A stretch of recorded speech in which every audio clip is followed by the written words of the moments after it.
We're proud to bring you one of our most impressive and complex guests yet. Tune in as we recently had the opportunity to sit down with one of the world's greatest comic illustrators, responsible for drawing icons such as Batman and his ultimate enemy, the Joker. And we also found out about his own personal growth and development within a lifetime of unforgiving iron. And finally, this episode is sponsored by Twerk Strength Conditioning. Twerk Strength Conditioning is a great place to work out and offers a variety of programs. We hope you enjoy the podcast. Who's our guest today? Our guest is the Doug Mahnke. Okay. From Twin City Barbell, who's been lifting longer than I've been alive. Oh, really? Yep. Okay, I didn't think part of Not that long. Oh, wait, no. Not Olympic lifting, not, but Yeah. I mean, Training, yeah. oh yeah. Yeah. About 40 years. Yeah. Are we actually going, no? Oh, yeah, I just pressed it a while back. It's always nice to say, hey guys. we told you it's organic. That's what we do. Usually he kicks it off, we kind of get the well. bullshit out of the way, and then he kind of really... But since I don't know you, this worked out even better. Yeah. So how did this all originate for you? And are you an Olympic weightlifter, what you primarily was, or? I mean, at this point, I consider myself an Olympic weightlifter, even though the amount of time I spend doing it now is greatly reduced. I started lifting weights in high school, 17 years old. I'd been a very active guy, did sports, football for a number of years until I tore my ankle. I swam competitively actually all of my school sports ended at 9th grade because then I went to work instead. Really? Okay. So, and after that, but I also did martial arts, so that was something I could do personally on my own. But always super active. Never wanted to lift weights because I had this, idea that it made you big and slow, which actually does happen to some people. I've seen it happen, but as far as my experience was concerned, it was just one of those concepts, that didn't. I came, especially because of the martial arts background. I wasn't trying to be heavy. Sure. I was trying to be Bruce Lee. Yeah. So that was the main physical activity. Did a ton of training. Yeah. I did isometric stuff. I made my own equipment. For me, it was. I had two speeds. Either I was doing absolutely nothing, or I was standing up, kicking, punching, moving, and doing things that were physical. As far as I had a friend who got me into lifting weights, this guy named Steve, high school friend, and he was actually at Burnsville High School. He was the strongest guy. He weighed 160 pounds. I think he had the school bench press record at the time.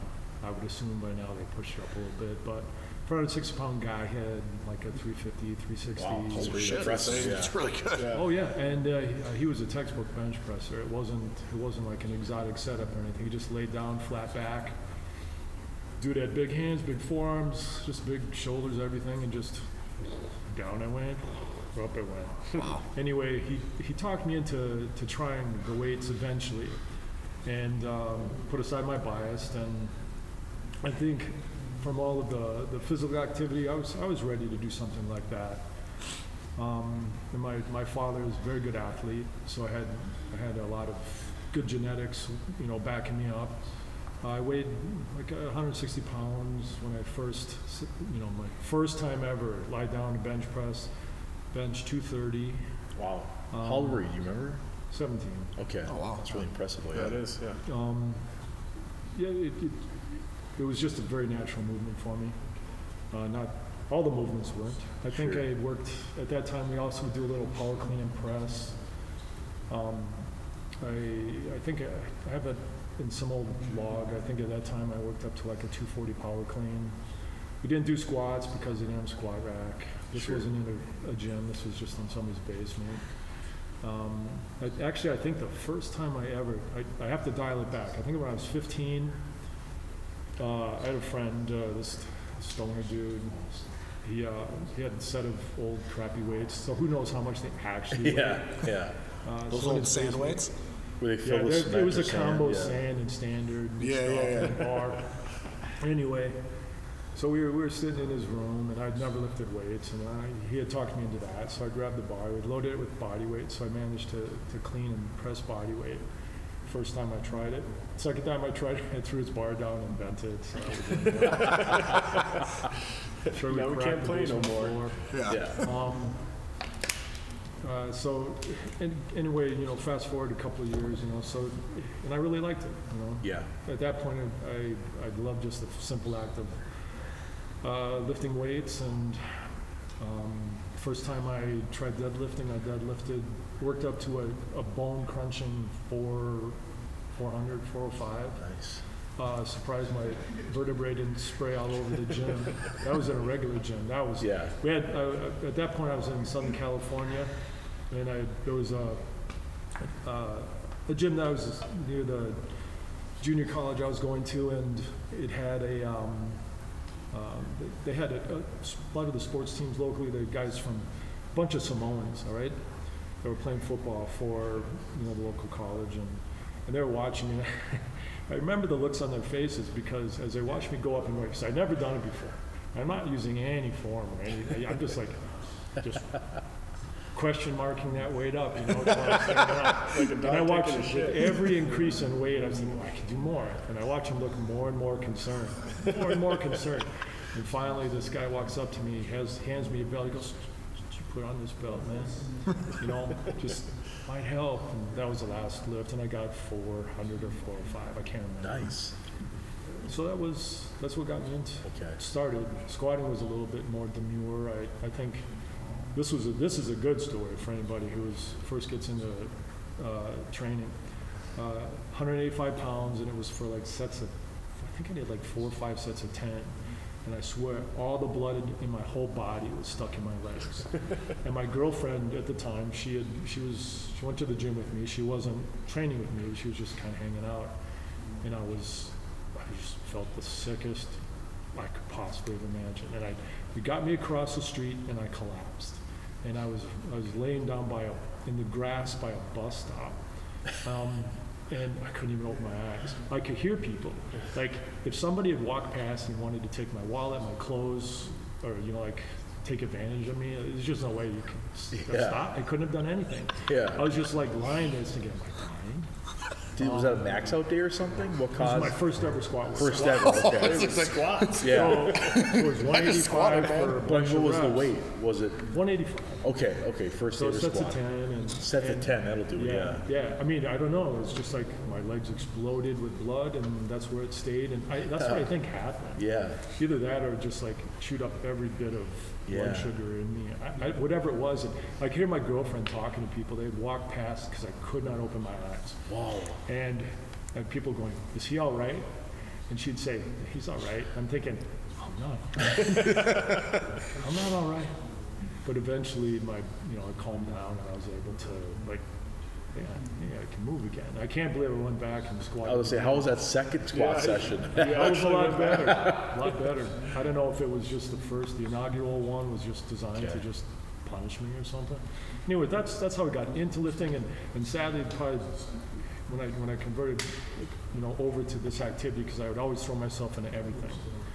If I was doing something physical, I 100% into it, and I ended up like the martial arts stuff, especially, just took a total sideline. Most of the limberness that I had, and which was really kind of fun to have it.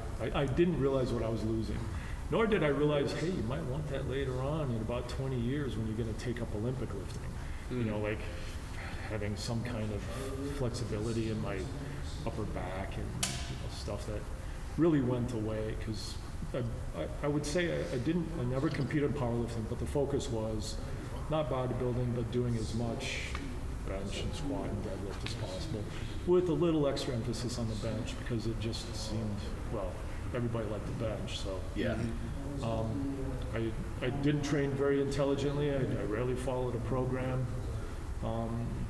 So I was tending to get hurt constantly. In fact, I was probably hurt within the first 2 weeks of lifting.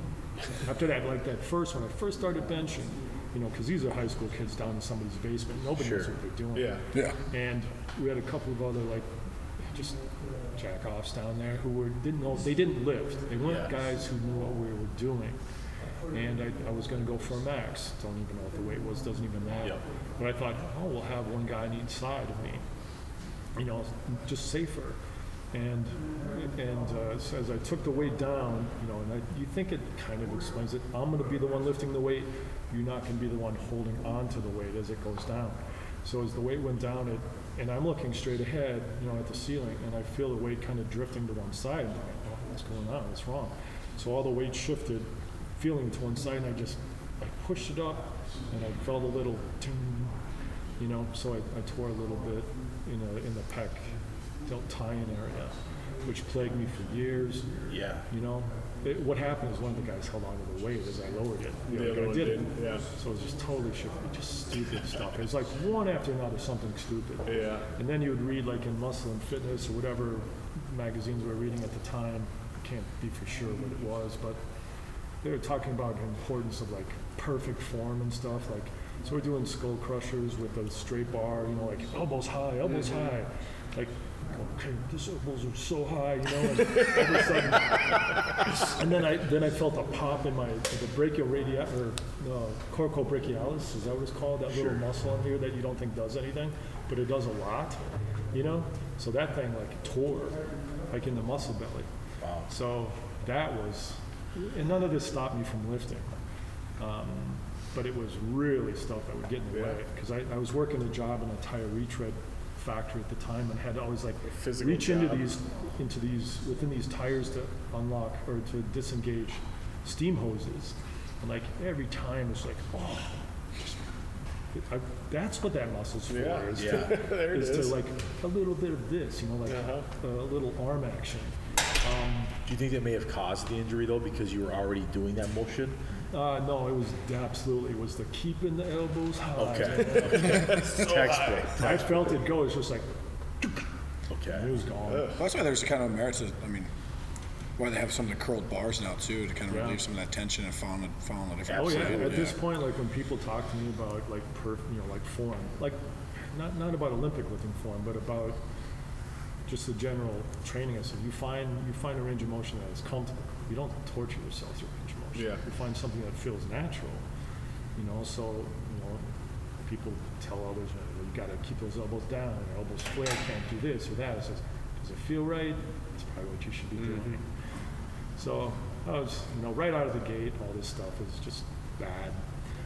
This sounds really bad for anyone who wants to. It's a lot of pain. It's more like a study in stupidity and perseverance, and then more stupidity. Just live through it. Yeah, because by the time I was 19, then I had two training partners. I trained at a Gold's Gym in Huntington Beach, California. It was a great place to train. Unbelievably strong guys. I saw just mountains of human beings in there. That, of course, that was back in the day that drugs were totally, you could buy them.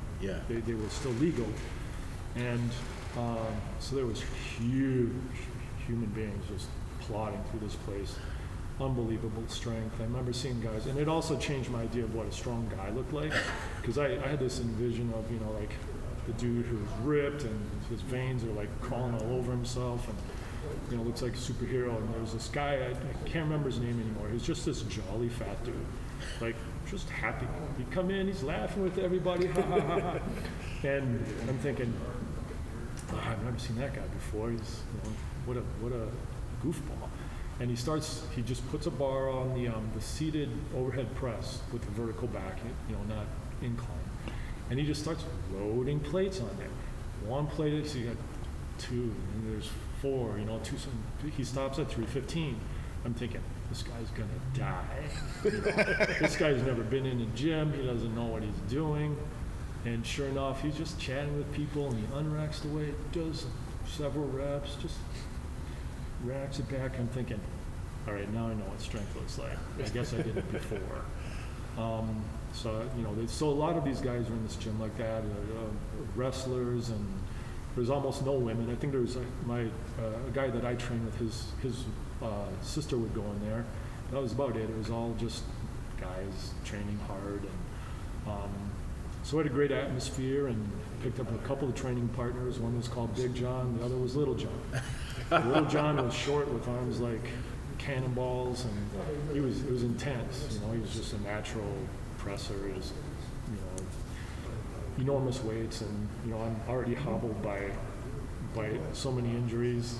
Here, all this, and so it's very great guys to train with. The Big John was just a large dude, plenty of drugs, and super strong.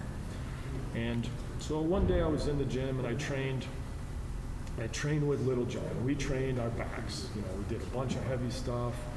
So of course my back is compromised, and Big John wasn't with us that day. So then we go to, Big John comes in, he goes, yeah, you know, I go, what are you training today? He goes, well, I'm gonna squat. I go, well, I'll squat with you, because I didn't feel like going home. I wanted to keep working out. It didn't occur to me, like maybe after you've, you know, spent an hour, maybe 2 training your back, you don't probably load up, you know, in the squat rack. But things have been going really good. You know, I was feeling exceptionally strong in the gym those days.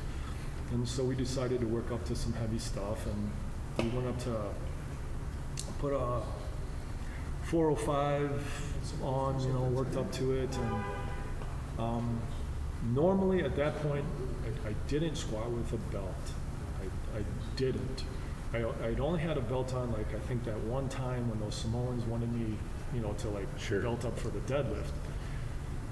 But I thought, okay, I'll try it. So it's one and only time I really had a belt on. And I went down and I squatted even deep at that time. I wasn't a power squatter. I always felt really comfortable going all the way into the hole and standing up. I didn't know anything about any other kind of squatting. And I felt my back go. It's lower back all the way down, you know, the lowest. I couldn't even tell you. And so, of course, being the intelligent kid, so I managed to stand up. I go, God, that didn't feel right. So I decided to go for a double. And so I squatted back down. And then I got through it, and I thought, all right, there's something wrong. I really hurt myself this time. And that was it for the workout. I managed to get home. Went to bed that night, woke up the next day and could barely move. And now you'd think the normal 19-year-old at this point is going to say, Mom and Dad, there's something wrong with me. But I'd already had a discussion with my dad. My dad was an exceptional athlete. He was a college athlete, almost played pro baseball. He'd had shoulder issues, so he couldn't pitch a whole game. And at that time, they didn't use anyone who couldn't. And so he wasn't really up for me lifting weights. And he says, you're going to hurt yourself. And I'm saying, So when you hurt yourself, you weren't going to talk to him about it. And so I wasn't going to give my father satisfaction. I love my father, but I just was not going to say, you're right, I hurt myself. And so I didn't tell him. And at that point, I was working in a delicatessen, and which means you have to bend over a lot, you know, and get in the case, and I couldn't. There was just no way. Yeah. As long as I was standing straight up, I was okay. If I so much went off of top dead center, then my back, I started sweating. So I got really good at like sister squatting. So I'd just be totally straight up. I'd have to get down in these cases, pull out meat, stand up. And that took about a year of constant pain before it started to slow down. But my back would go out every once in a while. About twice a year, my back would go out, just doing anything. It didn't matter what it was. So this is, by the time I'm 19, I sound like a total train wreck. Yeah, this is only 19? Yeah, this is just 19. And I was going to school to be a machinist at the time, and I was very busy. I lost a bunch of weight at that point because a year of feeling like that was, I couldn't train normally. But a year goes by and I could ramp it back up, and it just got back to being able to train normally. And still, Olympic lifting was nothing I've ever even thought of. I'm still just 19, 20 years old at that point. So I could run you through an endless series of ups and downs of training, but I'll kind of push it forward a little bit. I've always trained ever since then, not even worrying about the rest of the stuff in my life. But weights has always been the number one way that I just blow off steam, the way that I stay kind of fit. I don't really consider it fit. I don't consider lifting weights to be exercise. It's just a fun activity for me. I love doing it. You feel that, pushing against a weight and accomplishing it. It's such a simple goal. The more weight, what do you do to get it? And that's always been, over year after year after year, that's just been the focus. Because of my back, I could never push weights as heavy on, especially. Let's put it this way. Ever since I hurt my back, I could only do like a clean pull style deadlift. You can't deadlift with that along like any hinge, kind yeah. of any kind of normal, well, what a big deadlifter would do. But I could still pull weight off the floor. Probably my best, just coming up in like a clean style. I never focused to get it too high. But over those years, I think 525 is probably the biggest I ever pulled from the floor in that style. If you let's see, squatting triple with 500, I think was the best I ever did, and that's no reps, no nothing, just squatting, and then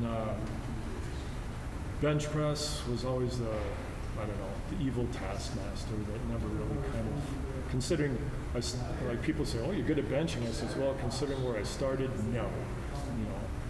I started pretty high, and I think my top was 430. Oh wow, for bench. Yeah, that's really good though. Yeah, that's really good. That was before Olympic lifting. Okay, all right. I did I gravitated toward West Side, sure. Which I'm sure you're all familiar with. Yeah. Which was actually a total game changer for me, because it taught me how to be way more fit in pursuing strength versus just always slogging after heavy weight. Yeah. In what ways fit? By accessory work, by core work? Yep. Okay. By the ME days and what's the other one called? Maximal effort and the Dynamic. Yeah. So the dynamic, like when you'd start like using 60% for 10 sets of 3 or something. Yep. I can't even remember what some of the programs. No, yeah, it's like they have like 12. You have 12 sets of 2, 9 of 3. Yeah. All this Whatever. stuff. I mean, it was easy to like, it's not a perfect system. Louis came up with some great ideas though. So that's the kind of thing. All of a sudden, I was like, wow, I'm getting way more fit and putting more effort into making sure my upper back was strong, and my brought my lockout and tricep strength up huge. So because I would do a lot of my dynamic work was done with a closer grip.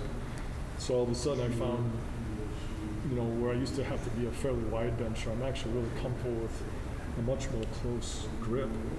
Much stronger triceps. Oh yeah, it became, very much, like pressing with my arms, and that was great. And I could apply it to everything. I think at one point I remember, because I would like wave up and down in these dramatic ways, and also, but this was before the Louis stuff for the West Side, but I was always training way too high of a percentage, and I would always crash. Like whenever time I get to the end of my program, I was just like dog meat. I could never do what I wanted. But when I started using some of these simpler West Side methods that were put forward, all of a sudden it worked. I remember going from 330 up to 390 and super rapid. It was within just a few months. And I think it was just from developing just a higher level of fitness, and also avoiding excessively heavy weight constantly. And the dynamic stuff really brought up my physical fitness, That is, as well as the repetition method that West Side uses. I think the blend of that max effort, dynamic effort, and repetition method has a built-in kind of undulation to it. And then switching the implements, the conjugate piece of it, really helps you shore up some and of those. you find what works for you. Absolutely. Like I remember JM presses for a while. They would talk about that. It says, if you want to find something that would tear my elbows into shreds, it was JM presses. Yeah. It was like, that's the kind of thing that wouldn't work for me. But what did work for me was like high repetition dumbbell presses, for instance. Yeah. I got a huge amount of mileage out of those, and it kept me from going heavy. Absolutely. But it made me super fit in comparison. And so all of a sudden I had some other stuff that had gone. Okay, in this little progress of lifting weights and having this be a part of my life and all these injuries, I literally had an injury once where my head was off, like my headstock, all right? And I'd injured it by dancing. I was in a mosh pit and I hurt my neck. All right? Were you at a concert? Yeah, I was, and I could not turn my head to the left, all right? Like it just wouldn't go. It's just like, nothing. There's nothing. It wasn't pain preventing it. It just wouldn't go. And being a young, stupid person who thought, well, chiropractic treatment, doctors are all expensive. I can't afford that. So I just went like that for about a year's time.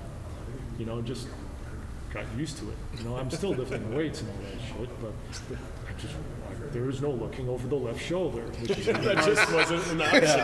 It wasn't a we thing were I turning did. the entire body. And so We're going to drive on the right side of the way. And so the same guy who got me into lifting weights, this guy Steve, who I'm still friends with, he's the only friend I have from high school. We're still friends, and I got more story for that guy. Anyway, his father's best friend was a chiropractor, and he says, "Dog, you should go see this guy. It won't cost you that much. $50." I'm like, $50 really? I got to spend thousands. And he goes, no, it's just charge you $50. I'm going to get adjusted. You come in too. And so they looked at my neck. They took an X-ray and all that. And he says, that's almost how he described it to me, because he broke it down into the simplest, stupidest terms. He said, your head is not on right. He says, your head is off your headstock. And I was like, oh, really? And so he's this old school chiropractor. Yeah. And he rolled up a towel and put it under my shoulder or something. And then just this unbelievable snap as he, and it was like, hey, swiveling back and forth. I'm going, that's amazing. That's amazing. And that's, then I obviously after that I was thinking, hey, kind of, treating yourself properly isn't that expensive. And also, don't let stuff like that linger forever, because Absolutely. frankly, it's not doing you any favors, It creates weird things in your body. Your body's going to figure out how to force time off at some point or another, and stuff like that. Yeah. You got to pay back what you take. Yeah. Do you guys want me to keep talking about this crap? 'Cause Well, I have a question with you before we go on here. So, a couple of questions. First thing is, when you were making your biggest strides with the West Side philosophy training, were you with other lifting partners that helped accelerate that, or was it all on your own? It was my idea. I was training in a small gym in Forest Lake, and I had guys that could help me. And trust me, if I'd had regular training partners at that time, it would have been great, because it was all. I trained with people, but it was more likely training around them and the people I would trust to say, hey, could you help me with this? And they would. But even at that point, it's just me pushing myself, and everyone else has their own agenda. There was no club format, so there wasn't people working towards the common goal. Okay. In fact, there was remember there was a kid that I was training, and he's See you, Roger. I might even get in there in the Olympic lift sometime in the near future. Yeah. We'll see you soon, Roger. So I was training a young guy and trying to help him out. He was really fun, man, because he was like Hammy the squirrel. He was just like go, and he always wanted a bigger bench press. That's all he wanted, bench press more. So I laid out a little, from my own personal experience of how not to screw this up. I knew what to tell him to do, and I says, by a week so much, we'll try it. So I came in, I was going to help him on his maximum effort. We're going to hit this new PR, nothing. And then he was quite honest, too. That was the best part about it. He says, dude, this should have worked. What happened? He goes, I was training every day. I would come in. He did the same thing every day. He did every day. Just burn and through energy, through strength. No. So by the time we got to the end of the program, it was totally wasted. But, these were guys, it was such a variety pack of people in the gym, How about so I'm just kind of wondering about your mindset when you first get into karate, and I feel like you have to be very disciplined within that. Did that carry over pretty well into powerlifting and into Olympic lifting pretty much? How did that I would say help? so. I would say because, everybody brings their own attitude towards the table. It's not like I had to discover one. If anything, what I really would have benefited from is something everyone has learned is. And back in those days in gyms, you're often just cut loose, Sure. People aren't there knowing what they're doing. And you see that every day if you go into, I see it every day at the Y. I look at what people are doing going, man, whatever you're doing, it looks exotic, but If you have a plan, That's a good way. it's not going That's to a nice way to say That's a it. good way to say it. Don't do the exotic, do the simple. It's I mean, strange.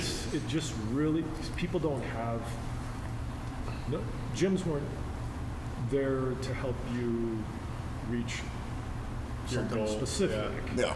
I mean, because they often didn't know what they were doing.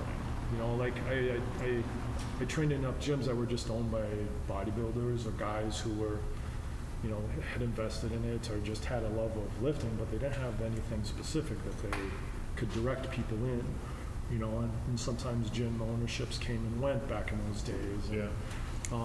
you know, like I trained in one gym for a while where the guy he wasn't a lifter. He was a sportsman though, and so he invested in the gym, and but he could never tell you anything or not anything useful. You got useful stuff out of reading books.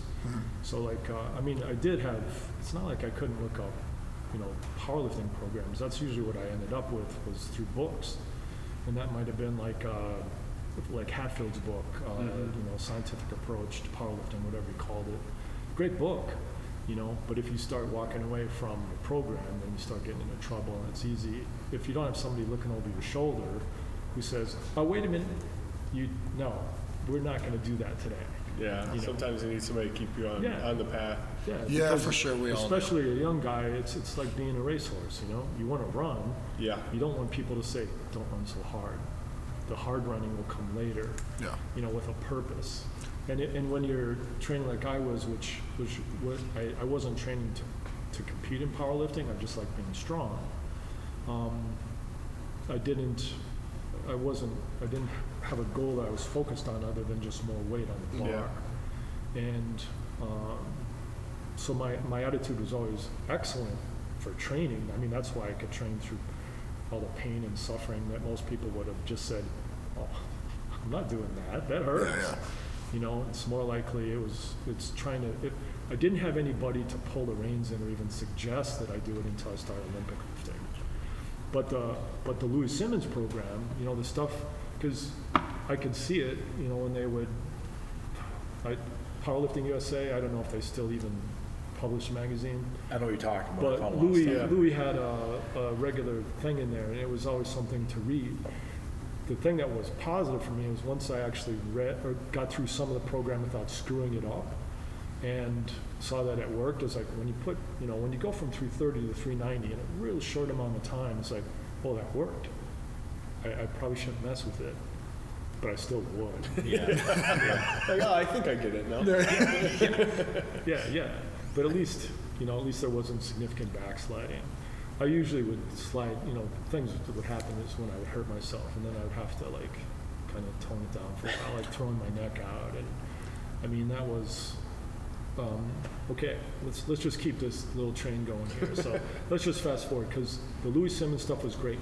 Unfortunately, it already like severely damaged my left shoulder. And for what? Yeah, like I was going to move forward, now we're going to talk about another injury. My left shoulder was just useless, all right? And I'd gone from like an all high, you know, bench pressing stuff, all of a sudden I can't do anything. Not effectively anyway, and it hurt like hell all the time. Let's see, Fred Clary, you guys know that name? Yeah. Huge powerlifter in his day, was world record holder, super strong man. He's a chiropractor, and he's got hands like freaking, like gorilla hands or something. So I went down to see him because I thought, I'm going to go to a guy who is a powerlifter, and he'll know more about how to fix somebody who's trying to do this. And he says, well, it wasn't hard. He assessed it real easy. He said my pec minor was literally like pulling my shoulder out of socket. So just to do anything, like try to start a mower, I couldn't do it. And so this guy's, the therapy was really simple, incredibly painful. He would just put one hand on my torso, pin me down, and just push and grind into that pec minor and just stretch it. And it was the most, so many levels of pain. I'm thinking, should I cry now? No. Should I cry now? No. It's just gonna hurt more. Oh, nope, still hurts more. And then it would be done. And he, you know, his objective was to get me out of there, not to keep me in there. Yeah. And he literally put my shoulder back into place. But I think I did so much damage over the years benching that my shoulder just was not going to hold up under flat benching any longer. But I know that I could put weight overhead. And a lot of guys would be just the opposite. Oh, I can bench, but I can't put my hands over my head. So in Powerlifting USA, and at this point I'm in my mid-30s, trying to figure out a direction. I mean, I remember writing in my log, just like almost like in tears and shit, because it's just ridiculous. Like, what do I do now? I can't do this stuff I like to do. You know, what now?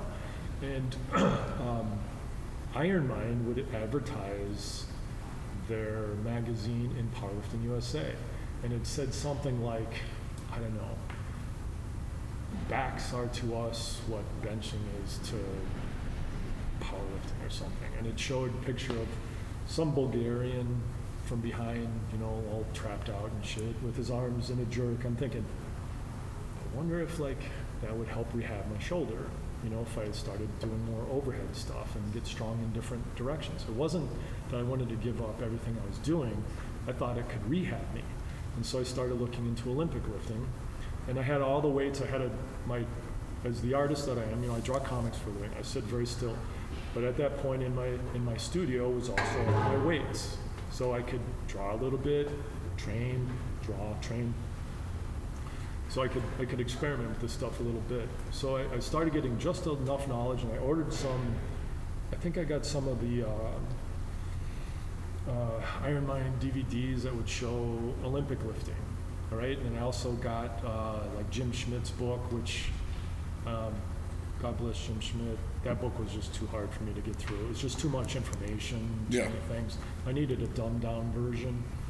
You know, somebody give me 5 things to do, not a whole bunch. Not the whole right. thing. Yeah. I just didn't need that much information. I needed some basics. And I always like a challenge, I'll say that much, you know. I mean, I'm always up for challenges. And when I first tried to do like a clean, you know, I probably haven't cleaned a weight other than I could reverse curl. I think at my strongest, I was reverse curling like 135 pounds, right? At my strongest ever. Pop something in my right forearm, can't do that anymore. But it just intrigued me because I couldn't rack a bar. I couldn't even get the bar anywhere near my shoulders, let alone like the concept of racking it. I remember like pulling it up and it's like, this is a rack. It's like I'm looking above the bar and looking below it. I'm thinking, how the hell did those guys get that bar anywhere near their shoulders? This is incredible. I was one of those guys whose arms just hung out in front of him, you know? And it just intrigued me, I think. And then snatching was even more diabolical. It's like, oh my gosh, this is amazing. I can't do this at all. I think at the time I was like, I could back squat 400 for an easy set of 8, you know? But I'm thinking, those guys, like, it doesn't matter how strong I am. I can't even begin to even get in the positions to even try to do it. And I was just sold on it totally. I just wanted to do it so bad. I'm thinking, I can't go through life not being able to clean and jerk and snatch. This is just, it's too incredible. It looks so fun. And like, it started to percolate because, you know, like now people are totally exposed to it.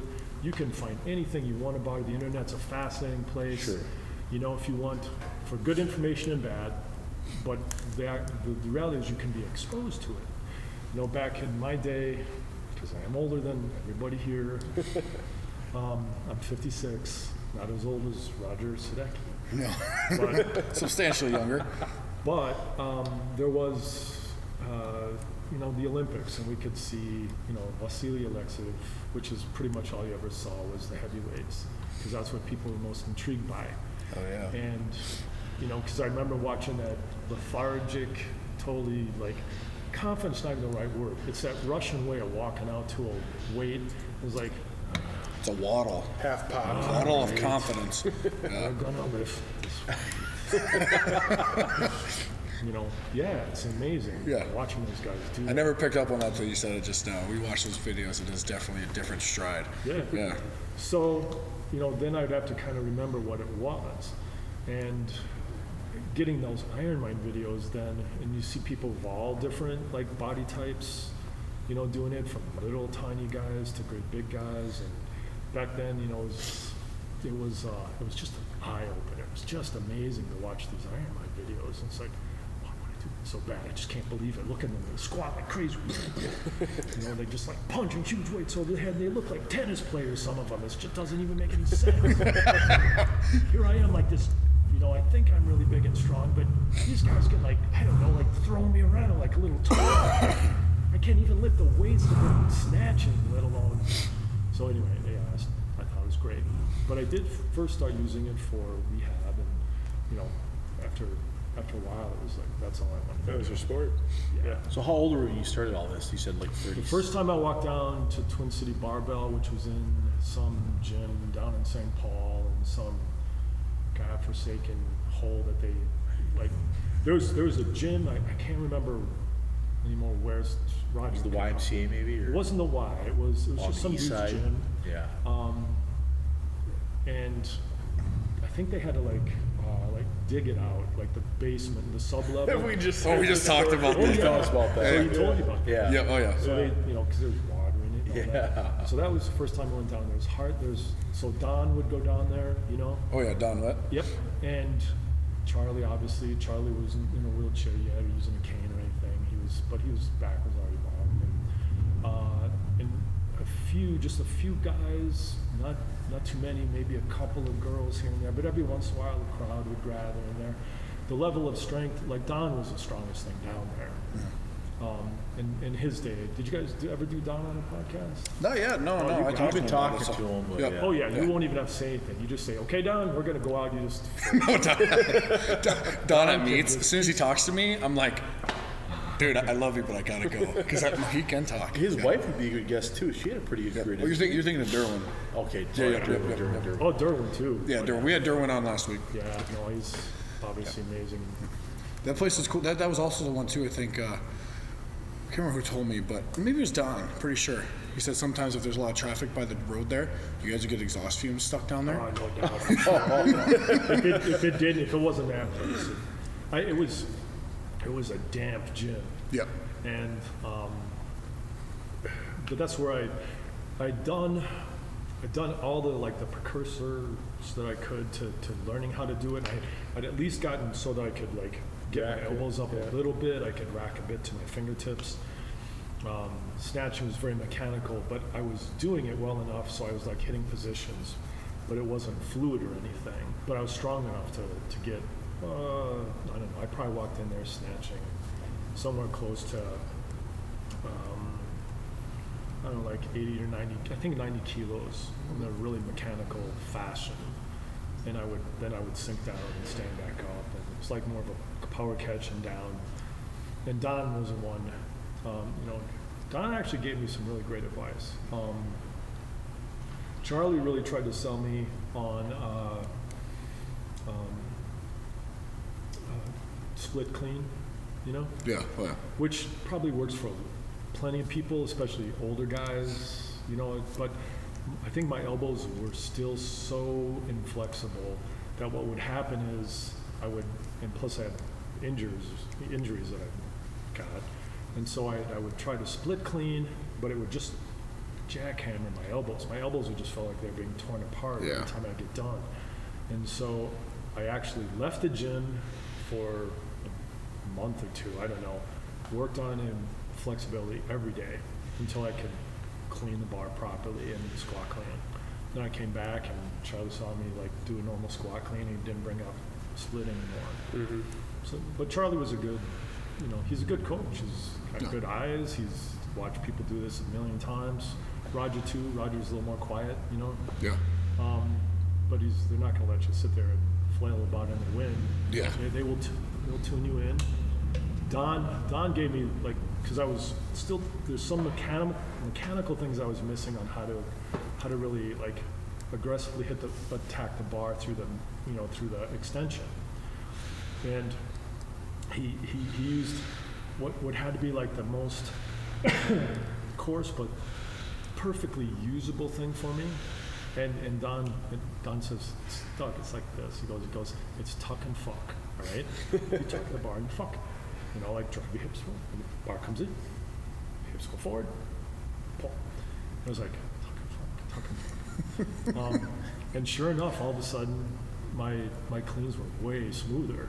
Yeah. And I try to share that little piece of information every once in a while. Like I try to tell, like, it's kind of inappropriate and depending on who you're talking to. Know your crowd. Yeah, for sure. But that simple phrase that he used, and Don has a lot of other phrases, but that was the one that resonated just fine. And so I had a great time down there. It was so much fun. I think, I can't remember what I weighed, because when I walked down to Twin City Barbell, okay, this is also what had happened. I wanted to compete. I was thinking, if I'm going to get into sport, I'm going to compete. I haven't competed in anything since I was young, and I wanted to compete. And I was too heavy. So I was looking at what people were doing, locally, and I thought, there's a nice window in the 94 kilo category that I could go in there and I could do stuff. Anything below that was too much accomplishment. Anything above it was too much. But I walked in, I was close to 250, pile of muscle, and so I had to lose weight, which was pretty counterintuitive to anything I'd done for quite a while. And so I whittled my way down. I think I had to lose like 40 pounds because what is that? I had to be, what was 94? 94 kilos. 206, something like that. Yeah. Somewhere in that? 205, 206-ish, yeah. Yeah, which was a hell of a long ways to go. And I remember, and I did it just by sheer like caffeine overload, doing cardio, which I absolutely loathe. I'm like anti-cardio guy. I like a sprint, but I do not like steady state. No. So I would do that. I got my father-in-law's like his bike, that was sitting doing nothing in his shed, and I put it in the basement, and so I was like big pedal to nowhere, just pedal, hate, and then not eat proper. That's not correct. Just not eat. Yeah, I just like protein, lots of protein, very lower fat, lower carb, which is just a way to lose weight. So 40 pounds stripped off of me, but I kept going. So I got down to because I didn't want to be at the top of the weight class. I thought, well, then I could keep going up. And in my usual overly enthusiastic way, I kept dropping weight. I think I dropped till I was literally at the bottom of the weight class. I was almost an 85, but I didn't want to compete with those guys. I wanted to compete as a 94. So I watched as my strength. I was like, this would have been a good place to stop, but let's just not stop there. Let's just make sure that you suck at your first ever competition. You just gotta keep losing weight, just trying to keep going down. No more. Yeah. No more. Oh, you're looking really cut. I mean, Charlie, I was changing my shirt, out of my training clothes, and down at the gym, he's looking at me from behind, goes, God, you look like a bodybuilder. I was like, oh. Yeah, bro.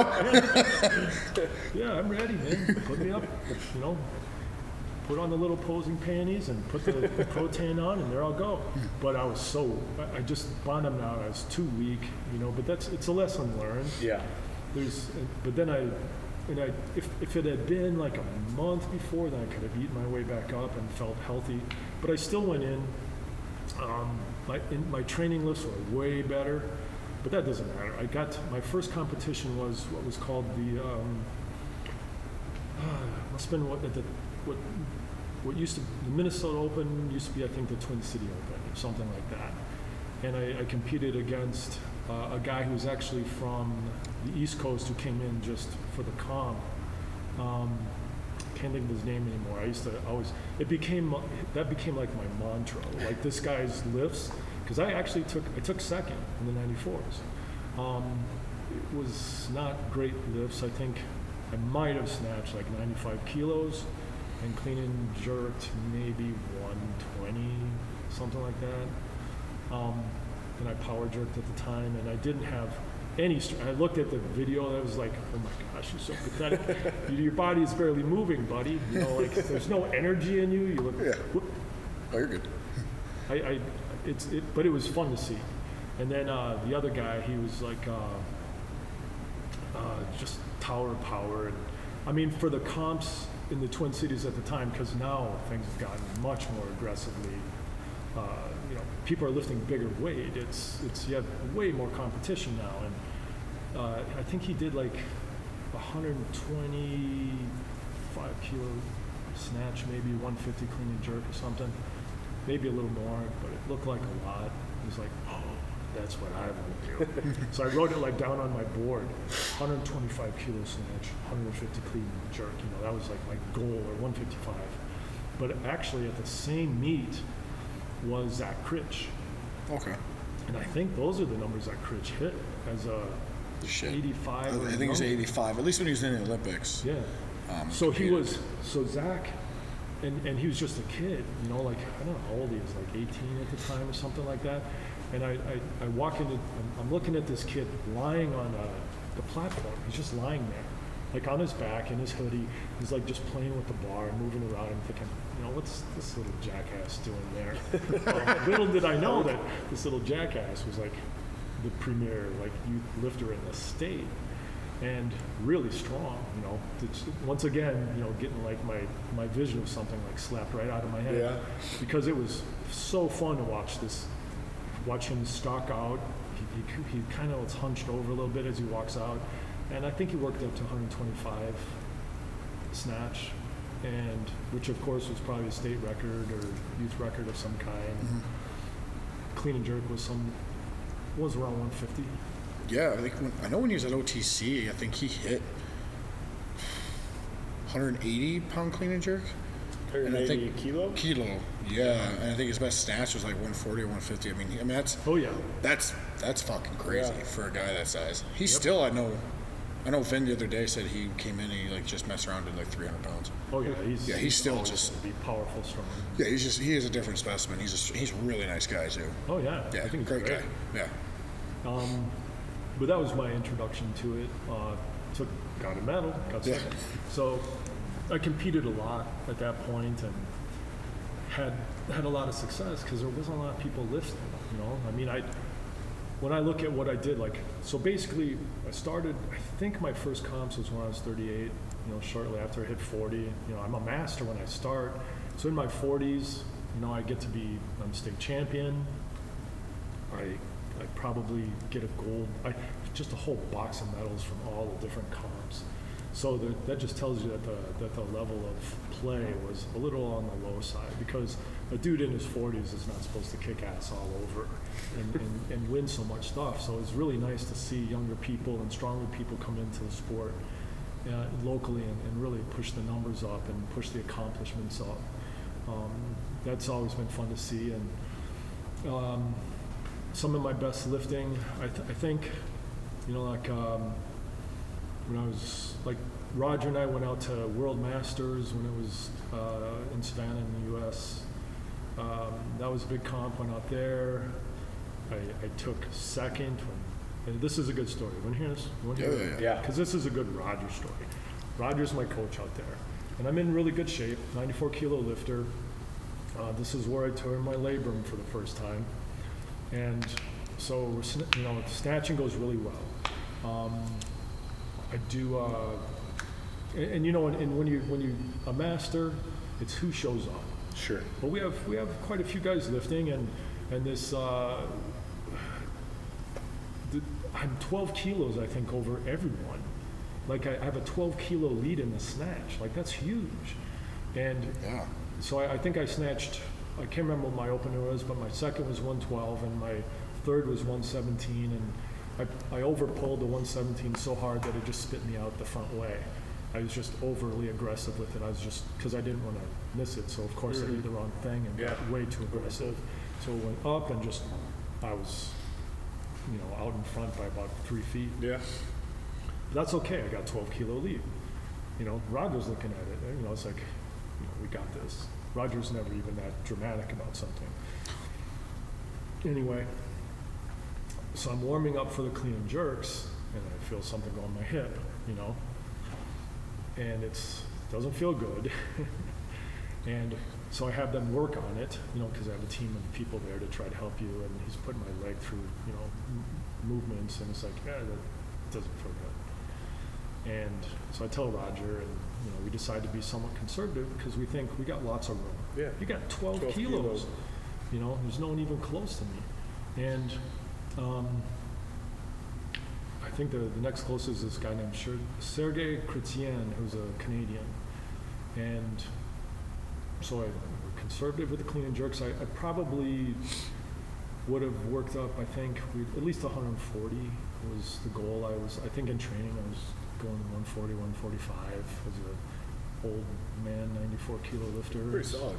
Yeah, it felt good. Yeah. It felt good in training. And so I think I only did 130. And wouldn't you know it, like this Canadian takes 10 kilo, he has to lift, I think 10 kilos, 10 or 12, I can't remember. So it must have been. And he's got me on body weight. We weigh the same, except just a tiny bit.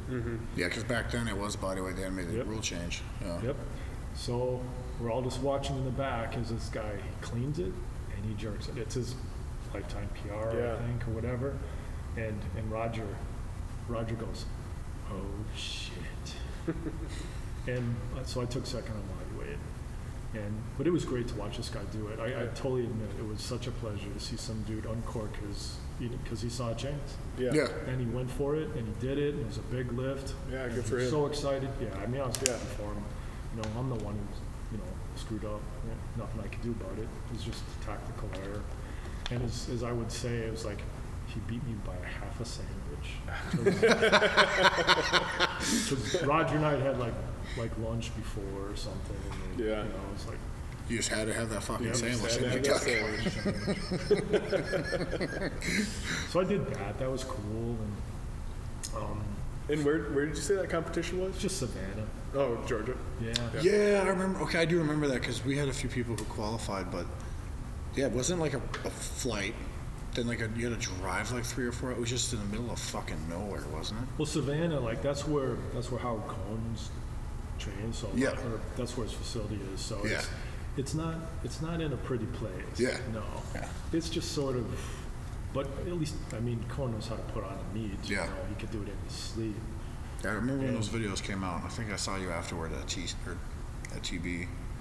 So that's, that was fun. I got a whole bunch of state records for old man lifting and stuff. I got at least, and they're retired now because of The weight change? Yeah, so very nobody nice, ever gonna touch them. But I think like in 2005 and to this point, so I'm like 42, 43, and I'm hurt again. I hurt my hand. My right hand is like I can't pull anything. And this is like my favorite lifting story of anything I ever did. So I'm training for, I think must have been the Twin City Open again. And I wish I could remember the name of, because I'll remember later on. But the guy, Travis Zins, had been a state record holder, and he's kind of pulling himself out of the mothballs because he's a strength and conditioning coach, lifted some huge weights, younger guy compared to me by far, and he's decided to get back into Olympic lifting. And he's the guy that I'm going head to head with, and I think the 105s. And leading up to this, I can't lift. So I decide, well, what am I going to do? What can I do? I can support weight overhead, but I can't pull it. Something wrong with my wrist. So all I do is do overhead squat because my theory was this. Well, I hate overhead squat. So if I do a bunch of them, at least I'll fix a strength that I'm lacking. Mm-hmm. And so all I did was overhead squat every workout. That's the only thing I did was overhead squat. And it was mostly in my gym in my home because there's no point in going in anywhere else. I would just overhead squat, overhead squat, overhead squat. And I think, and I'm not a great overhead squatter. I know it's just like I just can't really feel comfortable in the position very much. Shoulders are not great for it. But I think I worked up to like somewhere around 300. And I could do reps in some range. So I would do it and do it and do it. And then I think it was 2 weeks, I decided to start testing my ability to pull. And my wrist would support it. And so all the training had been no lifting except for the last 2 weeks. And leading up to it, the thing is, all that overhead squatting made me really strong, like in a way that I hadn't been strong before. And I remember, I think it was my last heavy workout before the meet. I got buried by 145 kilos in a clean. I couldn't stand up with it. So that was my last workout. Boom, I'm done. So we go in that day, and I'm warming up. It's snatch time. I'm feeling good. At least I'm nowhere within what I can eat, which is good. All right, that's always a positive. So at least I don't have to go in hungry. And Travis was the guy that I was going to compete against primarily. The rest of the guys in the session weren't that up to that. So the snatch went pretty good. In fact, and I'm only power snatching at this point. And I work up to, I think in the back, I work up to like, just warming up, I work up to 110 to open at 108, you know. So I could do 110. Oh, so let's I'm go good. down and we'll take my 108 opener. So what I probably should have done is I just should have stayed with power snatching, but then I decided to throw in like the idea of squat snatching, and I just couldn't, I couldn't do the motion right. It's too intricate, you know. But at least I got my 108, got it on the board. Travis, I think, did more, but not a lot more. And then during the clean and jerks, there's a young guy who has, you know, because we're doubling up, there's more than one weight class that are on the platform. And this young guy, so we have started the clean and jerks. I think I have in my opener, maybe my second, I can't remember. Travis is, you know, so we're kind of neck and neck. And this young guy dislocates his knee in a like 145 kilo clean and jerk. I think he did on the jerk. Really? And so all of a sudden, I mean, we burn about 15 to 20 minutes as he's lying on the platform with a dislocated knee or kneecap. Okay. Mm-hmm. So finally, paramedics come.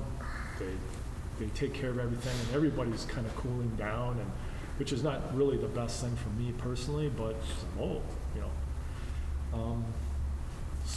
But anyway, so everything is just kind of weird. You know, we're all just kind of waiting for this anomaly to end. And then it's back for the final clean and jerks. I can't remember how I picked the numbers, but I pick 153 kilo clean and jerk, and I've never even, I've done 150, but I've never done 153. Got buried with 145, totally made me its bitch like a couple weeks before. But I think, well, this is the only way I can win. I have to do this clean and jerk. And I do it. When I see it on tape, it's like, oh, you stood up with it easily enough. You know, what the hell? Jerk was a little iffy, but they gave it to me. Yeah. I don't question the judges. Yeah. I'm not judging myself. I'm not going to like, no. That wasn't good. What the hell? And then Travis came out, and I think it was the equivalent weight, or maybe he had to exceed it by a couple of kilos. Whatever it was, he wasn't able to make it. He couldn't jerk it. And that was my greatest, to me, my greatest accomplishment in Twin City, you know, weightlifting was this beating a guy who was far younger, who had been a strength and conditioning coach, had been an open state record holder, and out freaking clean and jerk this dude on the platform. That's awesome. Yeah. And my biggest ever comp, clean and jerk. And that was pretty cool for me. I will always consider it my top lift ever. And especially in light of the training, because really I hadn't done anything other than overhead squat and got crushed the week before in the clean. I don't even know if I was trying to jerk the weights at that point. Just standing up with them was enough that I had to do it. But that's just an example of being a clutch lifter and pulling out all the stops. And I mean, you know, you've seen me lift a few times. I mean, I'll go out and do stuff that, trust me, I'm at training and You just do it. yeah. Well, the platform is the Well, you're place one of that the it most, should be done. No, exactly. You should leave it on the platform. Yeah. I've seen a lot of lifting, and you do powers, but you're one of the most explosive lifters I've ever seen. It's just tremendous. I wish I was there to see that. That would be really cool. Yes. What's on YouTube? Is it? All right. It just sits by itself. And don't judge my jerk, man. If those 3 guys pass my jerk, that's all that matters. It was funny you say you were doing overhead squats. I'm trying to think of the goddamn name. But I know there's this Russian weightlifter back in the 70s, and someone asked him what his best accessory work was, and he said overhead squats. Like, just because he's like, that helps my snatch. Which, I mean, it was just when you say that. Yeah. That time under tension, that's just a fucking grind. Yeah, because you have to, well, there's nothing fun about it, man. No. It's just it's a beast of an exercise once it gets heavy.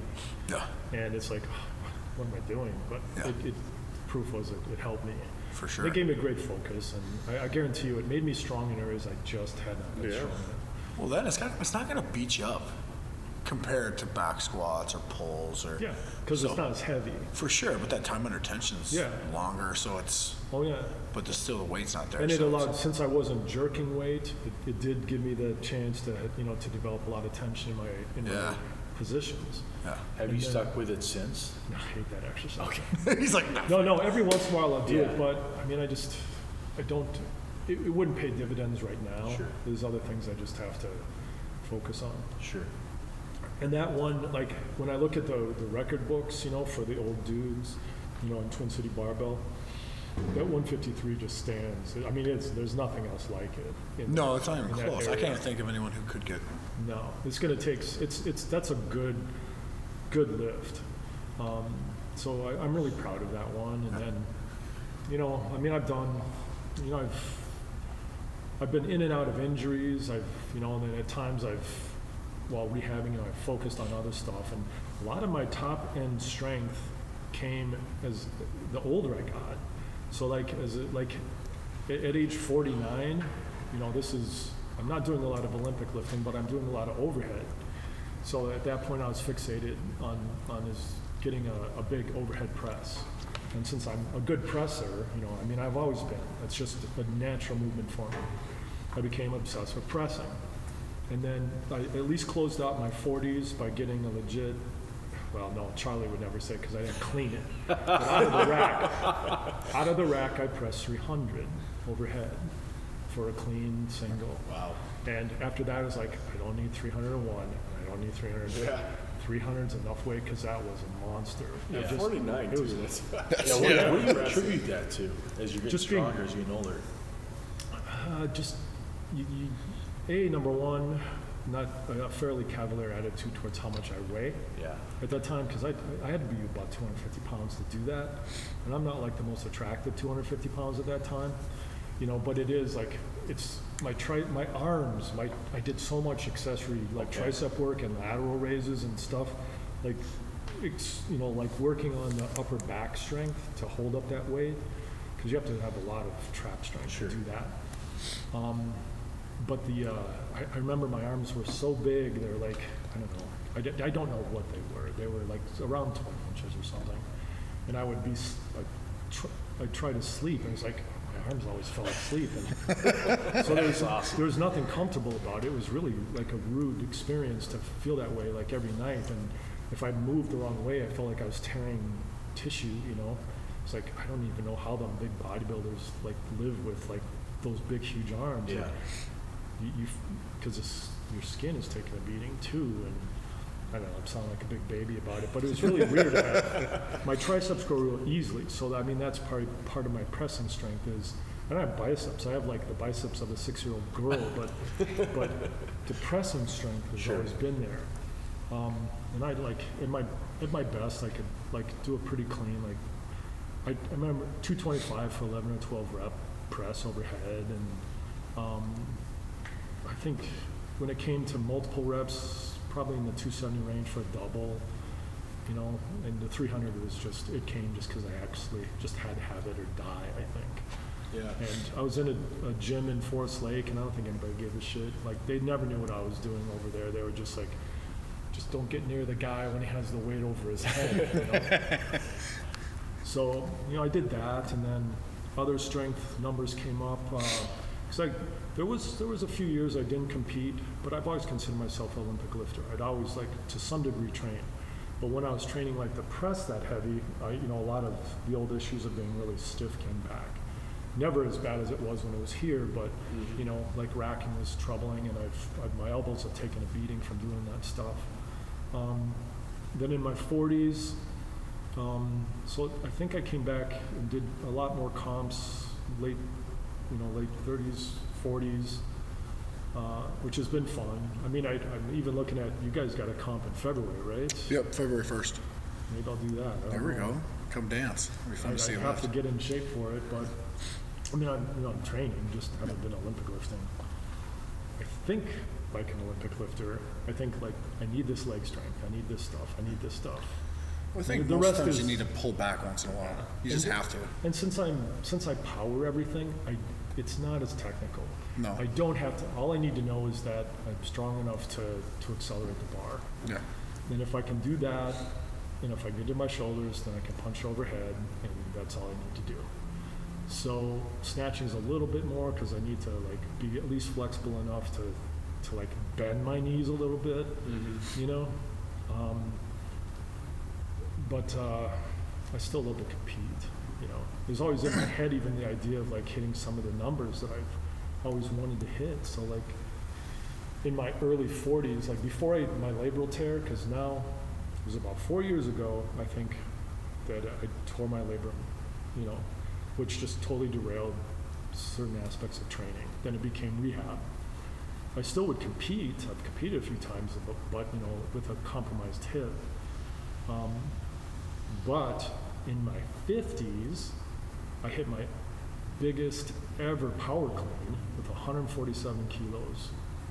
And I wish if social media, whatever, I wish I had that one. Yeah. And I did it because Zach Critch, it was the day Zach Critch was training at Twin City Barbell. And I was just so fired up to have him there. I'm thinking, I just got to do something big. For me, it's got to be something. And so my target had been, like, I have this in my head, and I still haven't let it go. I want to power clean 150 kilos. I just want to. I don't know how else I can't not want it. And I still have this in my head that I can do it. Now that I've got my hip working, who knows? Never know. Yeah. Maybe I'll be the oldest guy in the area who bothers even trying to do this kind of stuff. But, so that day when Critch was in the gym, you know, I power clean 147. I'm thinking, yeah, that's pretty badass, man, because there's not a lot of 50-plus-year-old guys who keep it. There's not a lot of people my age who can do that. Well, you guys aren't trying to do it as much. No, not powers. No, I mean, if you become obsessed with a particular lift, I power because I can't squat clean. I'm not gonna like tear my labrum again. Not worth it. If I did it with you know, what was it, 70 kilos? Who knows what I can do it with now? Yeah. So at that time, before my labral tear, and I was a little heavy, so I was probably around 110 kilos. So I power clean that, and I power snatch 120. And it's the ugliest thing, but it is a power snatch. You know, it's my version of a power snatch. It looks like a guy who takes a bar and then puts a little grease on it, and he's done. That's all it is. That's a snatch. So, you know, I was looking at my training even leading up to that. I went back recently because I'm thinking, well, I should probably start doing this. Because what I did was, getting those numbers actually got me thinking about, I had to try to find a different way to get there because it couldn't just be sheer using heavy weight. So I keep throwing heavy weight at myself, I'm going to get hurt. You know, I have to use the heavy weight a little bit more gingerly. So I thought, well, I'm around all these Olympic lifters and they're all sitting around and they don't dual, you know, like they lift and they sit and they wait and then lift and they sit and they wait. He says, well, I'll just try something like what CrossFitters do. So I started doing high repetition stuff because I thought if I burn, because in my mind, half of the success that I do is nervous system training. Yeah. You know, because frankly, like if you look at what I can clean, I'm not all that strong right now. Probably if I had a deadlift, I don't even know what I could deadlift. It's not going to be all that much. But if there's a certain percentage of weight, if I get my hands on it, and if my nervous system is working right, I can get that weight moving pretty fast. A whole lot more than that, no. But that weight, yeah. And so what I would do is I would just like train this motion, you know, train the motion. So I would do sometimes like, it was just basically lock load, like put, 115 kilos on the bar, do 20, right in a row, one after another. Bar would go down, I'd step back, take a breath, grab it, do it again. And so that's what I used to get strong for it. So it increased, like when we were talking about the west side, it increased my fitness. I was going to say, it comes back to your work capacity, which is very conjugate-y, very west side, which works. Yeah. And you can recover. Yeah, and then, it was just through these methods. I'd use the same thing for the snatch, and the only problem was getting hurt, and there's nothing I could predict. But I was pretty happy with how things were going, because I was thinking, I always had that 125, 150 in my head. I was thinking, well, why not power it, Yeah. If I can power snatch, in my mind, 120, why can't I do 125? It's not that much, right? 5 kilos sounds easier than 11 pounds. Yeah. I don't know if I'll ever really get back to those strength levels. I mean, I'm nowhere near that right now. It's being able to accelerate the bar.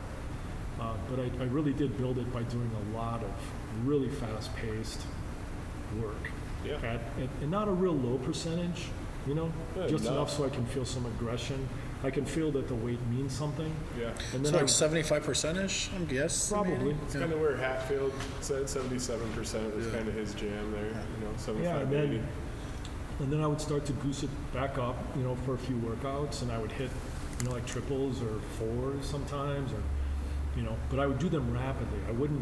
I just wouldn't rest very much. Yeah, there's almost like an element of a cluster in there too. Yeah. Would you do like on the minute or just by how you feel? Just by how I felt. Okay. So at times it was, probably 15 seconds. At times it was 30. Okay. When I would, anything, a minute would always seem like a long time. Yeah. I was just anxious to get back to the bar because I actually just want to just keep going. And the weird thing is to me, what would happen is the only way I could keep doing it was to have a really good bar path. I could be tired as hell, but it forced me to have a good bar path. Gotta be efficient. The better my bar path was, no matter how shitty I felt after 5, 6, 7, 10, I could still do it. Yeah. I like that. Yeah, I think at one point, I was looking in, I had 110. I power snatched 110 kilos for, I think it was 10 or 12 consecutive singles, one right after another. Mm-hmm. Not like drop, grab. Yeah. But settle myself, get back down, grab the bar, focus, rip, down it goes, step back, refocus, get back down. Of course, I'm chugging along pretty good as far as my cardiovascular is concerned. But yeah, that stuff just made me super fit. Mm-hmm. And like I said, bar path was king, because a bad bar path, bar's not going anywhere. But yeah, you don't have a choice at some point with that. Yeah. And I think just because I'm old and stubborn, and I can do this kind of stuff and have a fairly good nervous system for athletic. Well, I was going to say, that I like that. So do I. I don't think it's something that's going to work with less disciplined lifters. You have to have a lot of discipline to hang with your technique when you start to get fatigued like that. You start to get to kind of that fight or flight or that fuck it, just get it done. And that's when technique starts to fall apart. But if you can stay in there, if you can stay in the fight, kind of like where you were at. And as you and since it's not the full lifts, they are a little more primitive. For me, the clean, is it's an easy lift. But I have some simple cues, and keeping that bar and I loop the bar no matter what. I can't not loop some degree. But as I'm working it, it's to me I use just one simple cue, and that's lift my shirt. I'm trying to pull the bar close enough to my torso that the concept is I'm lifting the shirt. Yep. So if I just keep working on that, how I pick the bar, I have a fairly slow off the floor, then accelerate. Mm-hmm. Just keep in control. But if I was squat clean, it would be different. Yeah. Yeah, that definitely be something I think you would use on powers. And that's something we do a lot of on the minute work. And that's exactly what we do it for, is nervous system training. Yeah. But that being said, I like the fact, go by how you feel, which is a lot of what we do here. But I like that more, because sometimes on the minute for some athletes, they're like, because their conditioning's better. Yeah. But then our heavyweight, he's over there fucking, in a battle for his life. I'm like, suck it up, man. Just fucking go. So no, I really like that. Yeah, and I'm 56 now. I'll be 57 in February. So, I know that my little window of opportunity is closing, but I don't know where the window is. I still feel strong. I mean, that's why I still think I can do some of these things. So, like, since I can squat, I mean, right now, let's see what I do in the gym the other day. I vacillate between full squat and power squat. Power squat just being to a power position. I don't think they would all pass in a powerlifting meet, but they're what I consider comfortable because that's where I need my power.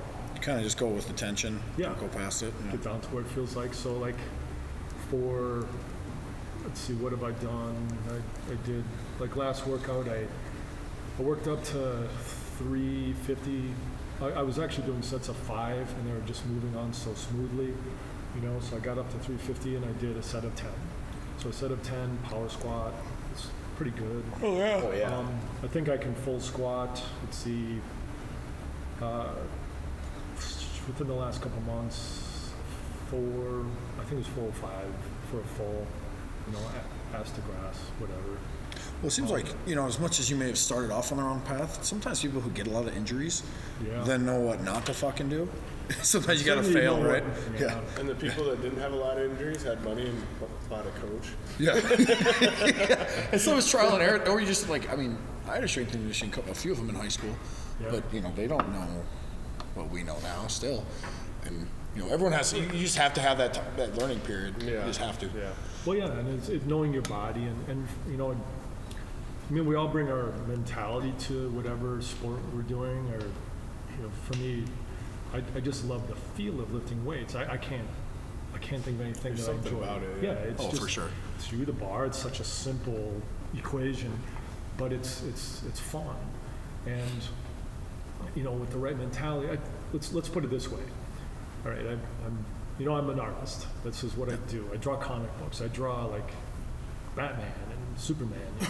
Hell yeah. And throw that Batman in there one more time. Yeah, you have to.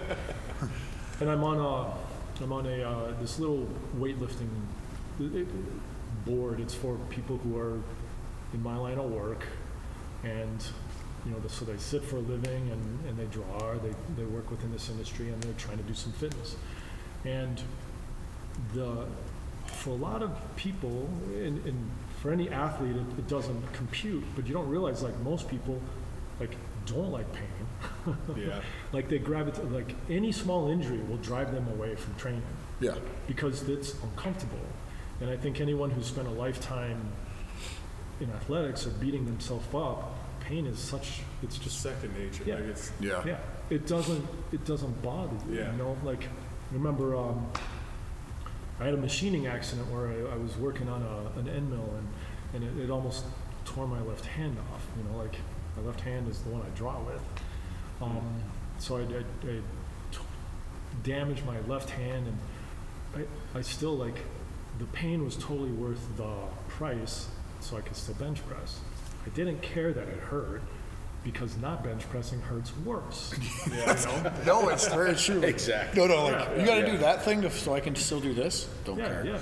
Yeah. So it's, like, all the injuries that I've sustained, and I'm really happy when you have athletes who obviously can get through an entire, like, half decade plus and actually not be suffering. It's great. I wish my shoulders didn't do what they had done, or et cetera. Stan Efferding was in here a couple months ago, a month ago. August. But he said, show me somebody that's never been hurt, and I'll show you somebody who's never accomplished anything. Yeah. It's very true. Yeah, it would take, because you get hurt by pushing yourself. Yeah. Well, Push some boundaries, learning something new. Except my labor. It's not something you want to have happen. Yeah. It's not, but it's just. Yeah. And Stuart McGill and Brian Carroll have written about that in The Gift of Injury. Yeah. It makes us find different ways to do something sometimes, or it forces us to find the right way to do things. Yeah. Well, like you said, certain things work for you, doesn't work for the next person. Yeah, very I know what works for me. I know shit that does not work for him that works for me, or vice versa. Like, you can never snatch. I know a lot that works for me. Yes. So I think that's a credit to you, is you're continuously trying new things, but you're also thinking through and finding what works for you. Yeah. And I think that's the biggest credit give to you, is after going through those injuries that we talked about, you're continually finding new programs and new new formulas, like whether it's the overhead press or I'm sorry, the overhead squat, what you're doing now, it's impressive. That is a continuous cycle of you continuing to just pound away. I would be lost without it, to tell you the truth. I mean, the motivation is always there to try to find a way, because I just can't, unless, like I said, well, Doug, if you lift one more weight, your heart's going to explode. I might still take those. Yeah, it's like, well, how much? Well, you could get me a new one. Yeah. Can't you? Can you just order Dude, it? how much does it take? Can you guys just kind of be ready?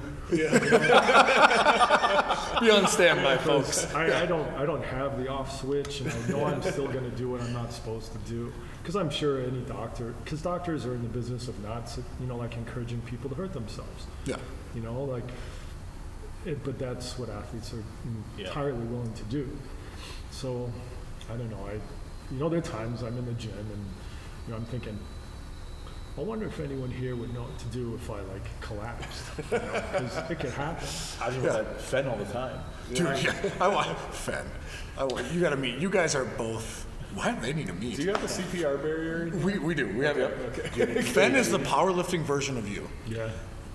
There's times he squats with 405 pounds, and I'm like, he might die.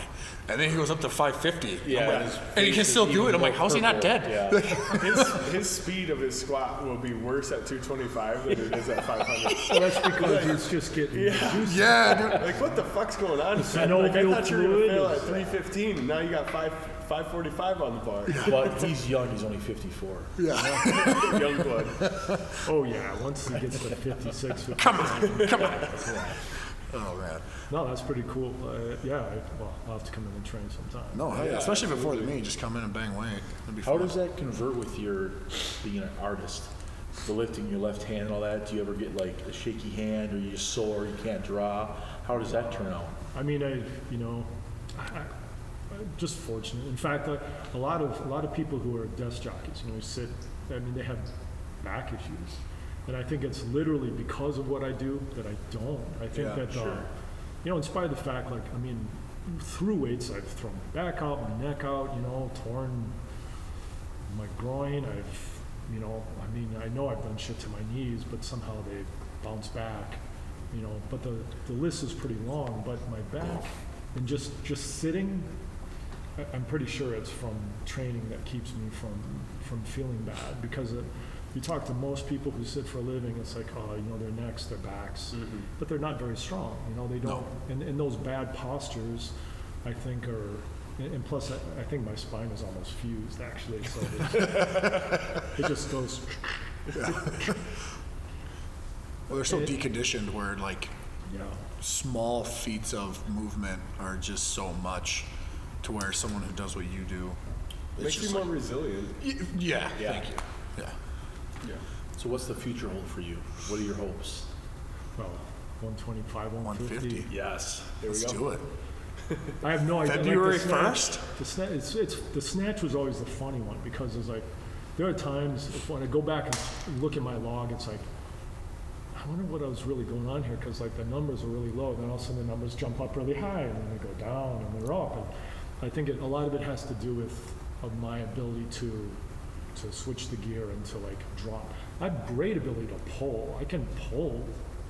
I mean, I've trained with people at times at Twin City Barbell, how high do you have to pull a bar to get under the snatch? Well, obviously, that's not the problem. The problem isn't how high you pull a bar. It's whether or not you can do the athletic motion and get under. Well, since I'm becoming, the more stiff I get, I think I need more height versus the ability. Right. So I either have to learn how to get lower, which has not been easy, or pull higher, and I think the idea of I'm good at accelerating the weight. I mean, I've been in the gym. I could pull 100, not now, but 5 years ago, I could pull 160 kilos, up to here in a snatch position. But of course, that is zero training to get under it. I would be crushed by that weight, even if I was under it. So it's not the up, it's the down. And to start easing back into it, because I haven't done Olympic lifting in a while. I've been focusing on my hip, feels good. My leg strength is starting to climb back up. which means I know how much, like I needed, when I power clean 147, I had a 440 back squat, or 200 kilos. So I could, one time up and down. That's about what I need. And I know I'm not there. I still have to put on more. And with the increase in years, I don't know if I have the same level of acceleration. So I'll have to find another way to like skin the cat. Mm-hmm. And that might be, because so for example, right now in my training I do, which is mostly squatting, and I do some what I call snatch balance. I'm not going down very far, but the point is I never will. So I just need to have that motion comfortable to try to get the bar back in a useful spot. Yeah. Because if anybody's seen me power snatch, most of the time I'm like this, I can't get the bar back to where I need it. So I'm working on trying to develop that in the meantime. And then, I do my front squats. I decided I'm not going to front squat deep anymore. There's no need to. I probably front squat to the ground easier because I've always have been more explosive out of the bottom, and then so I can get through the transitional phase of like the medium depth. I'm either comfortable being high or low. I'm not comfortable right in between. So I do deep squatting for back because I figured that's what's going to be good for just acceleration off the floor. But then I do power squatting also, and then I power squat my front squats because I know that like when I was, when I was strong and I did 147, I tried 148 and it just jackhammered me down. I got it, but it's like, because they're not the same thing. I want to stand up with the weight. I don't want to be brought down. So I'm trying to get that mid-range catch position to be strong. So I kind of wave up and down in that area, but I'm getting into that spot, and I have a left arm that just does not want to get up and around. Basically, I front squat for a few, and then this arm pops off, and I go like this, and then I front squat. So if I keep doing this right, and I think that's some of the equation is to develop strengths in the right spots. And then once I start cleaning again, because the bars at the Y, they're like the lower level, like probably the bargain basement road bars. Sure. Yeah. And they're slightly larger diameter, and they're not really good for a front squat. The knurling is already soft. It's already like half worn off. So, I'm holding on to like something that's not, my hands aren't on the bar. Yeah. So it'll be nice to finally get something a little bit nicer in my hands, and I can start, so all I have to do is go down to where I train in American Strength, where Twin City Barbell is, and go, oh yeah, this is what it's like. Or in my own garage. I have everything there. I got a bunch of stuff. I just have not been, I got a full gym in there. You thought about just trying to stand up from a dead stop from that position? It might be a good idea. I mean, like set the blocks up or on the rack, like Anderson squat. Exactly, but from that position. I should. Yeah. Do you think that would? You take that stretch reflex out of it. Yeah, take that stretch reflex out of it, because when you catch, Yep. you don't have an eccentric where you're able to transfer that energy. So. With that little moment of there's nothing here, then all of a sudden, Yeah. holy shit, it's a freaking ton. I'm blowing my back out doing that. Yeah. So that's what my plan is, and I'd like to do some more competitions, and I'd love to, not embarrass myself, and just keep coming in and doing some stuff. And how often do you like to compete? Once or twice a year? Or? I would do more. I mean, honestly, since my hip was an issue, it just wouldn't be wise to test it. And then I think that I might even have been in here where I came in, I did some comp, and then I tore I twinged my hamstring, wasn't a tear, I think I was here. Yeah. Like 2 years ago, probably? Yeah. Yeah, And I was back down to like 94 kilos. Yeah, I hadn't seen you in like 6 months. I was just like a little scared. You did. You walked in. I'm like, what the fuck, man? You got skinny. I look at that and I think, that's emaciated. That looks terrible. Yeah, you I had a little tiny feminine waist and all that shit. You looked good. Wow. With your green and black. Like moving, I felt great. Yeah. But as far as I think I was dehydrated because I think I had to drop some weight, and that's the one area that is I've come to terms with the fact that I'm really not helping myself, especially, it's one thing to do when you're young, but when you're older, like dehydrate a little bit and you feel it like way more. And I was just warming up and back and tweaked my hamstring. And that was, that just took the steam out of, but I got to set whatever. I think it was for trying to set a record for the snatch. And Okay. It was like maybe 100 kilos, and which is what I had wanted to do. But yeah, by the time I got to my clean, I think it was on clean and jerks, right? Yeah. So I did like probably my lowest ever clean and jerk in a comp was like either 118. I think because I remember you were doing it. I'm like, why the fuck? Or 115 is like, oh. Why is he only like 5 kilos above his snatch? Like it wasn't a lot, like 10 kilos. No, it was pretty low. Yeah, it's just 10 kilos. Yeah. So I remember then going in back, and I was, because it wasn't feeling good, and I went back. And I was just gonna, cause there was a bit of a wait before the next one, and I went and I gave it a tug, and it was like, oop, that's done. I can't. Yeah. You just know. I would just hurt myself. Yeah. I have this concept of, as you hurt yourself and then you like smooth that pain out. It's like what I call is the new 100%. Mm-hmm. There's always a new 100%. Yeah. So I'm dealing with whatever ones I got right now, but I feel really good. But it's probably because I'm not Olympic lifting. I'm not throwing weight fast. So it's tough for me to even be in here. It's like, oh man, we got a bunch of new bars, man. Yeah. I got some shoes. Oh. What do you wear, 10s? 10 or 11, depends on the shoe size. Got you hooked up, man. But I want to keep lifting. I'd love to, because I just love this stuff. Yeah. I want to keep doing it. And, at the very least, let's see, it doesn't seem to be all that hard if you're a good athlete to end up being a national champion for your age bracket. So, American Masters, National Masters, all that stuff. But it depends on who's in your category. Yeah. Like in my category, at least who's ever competing, there's nobody too close to me.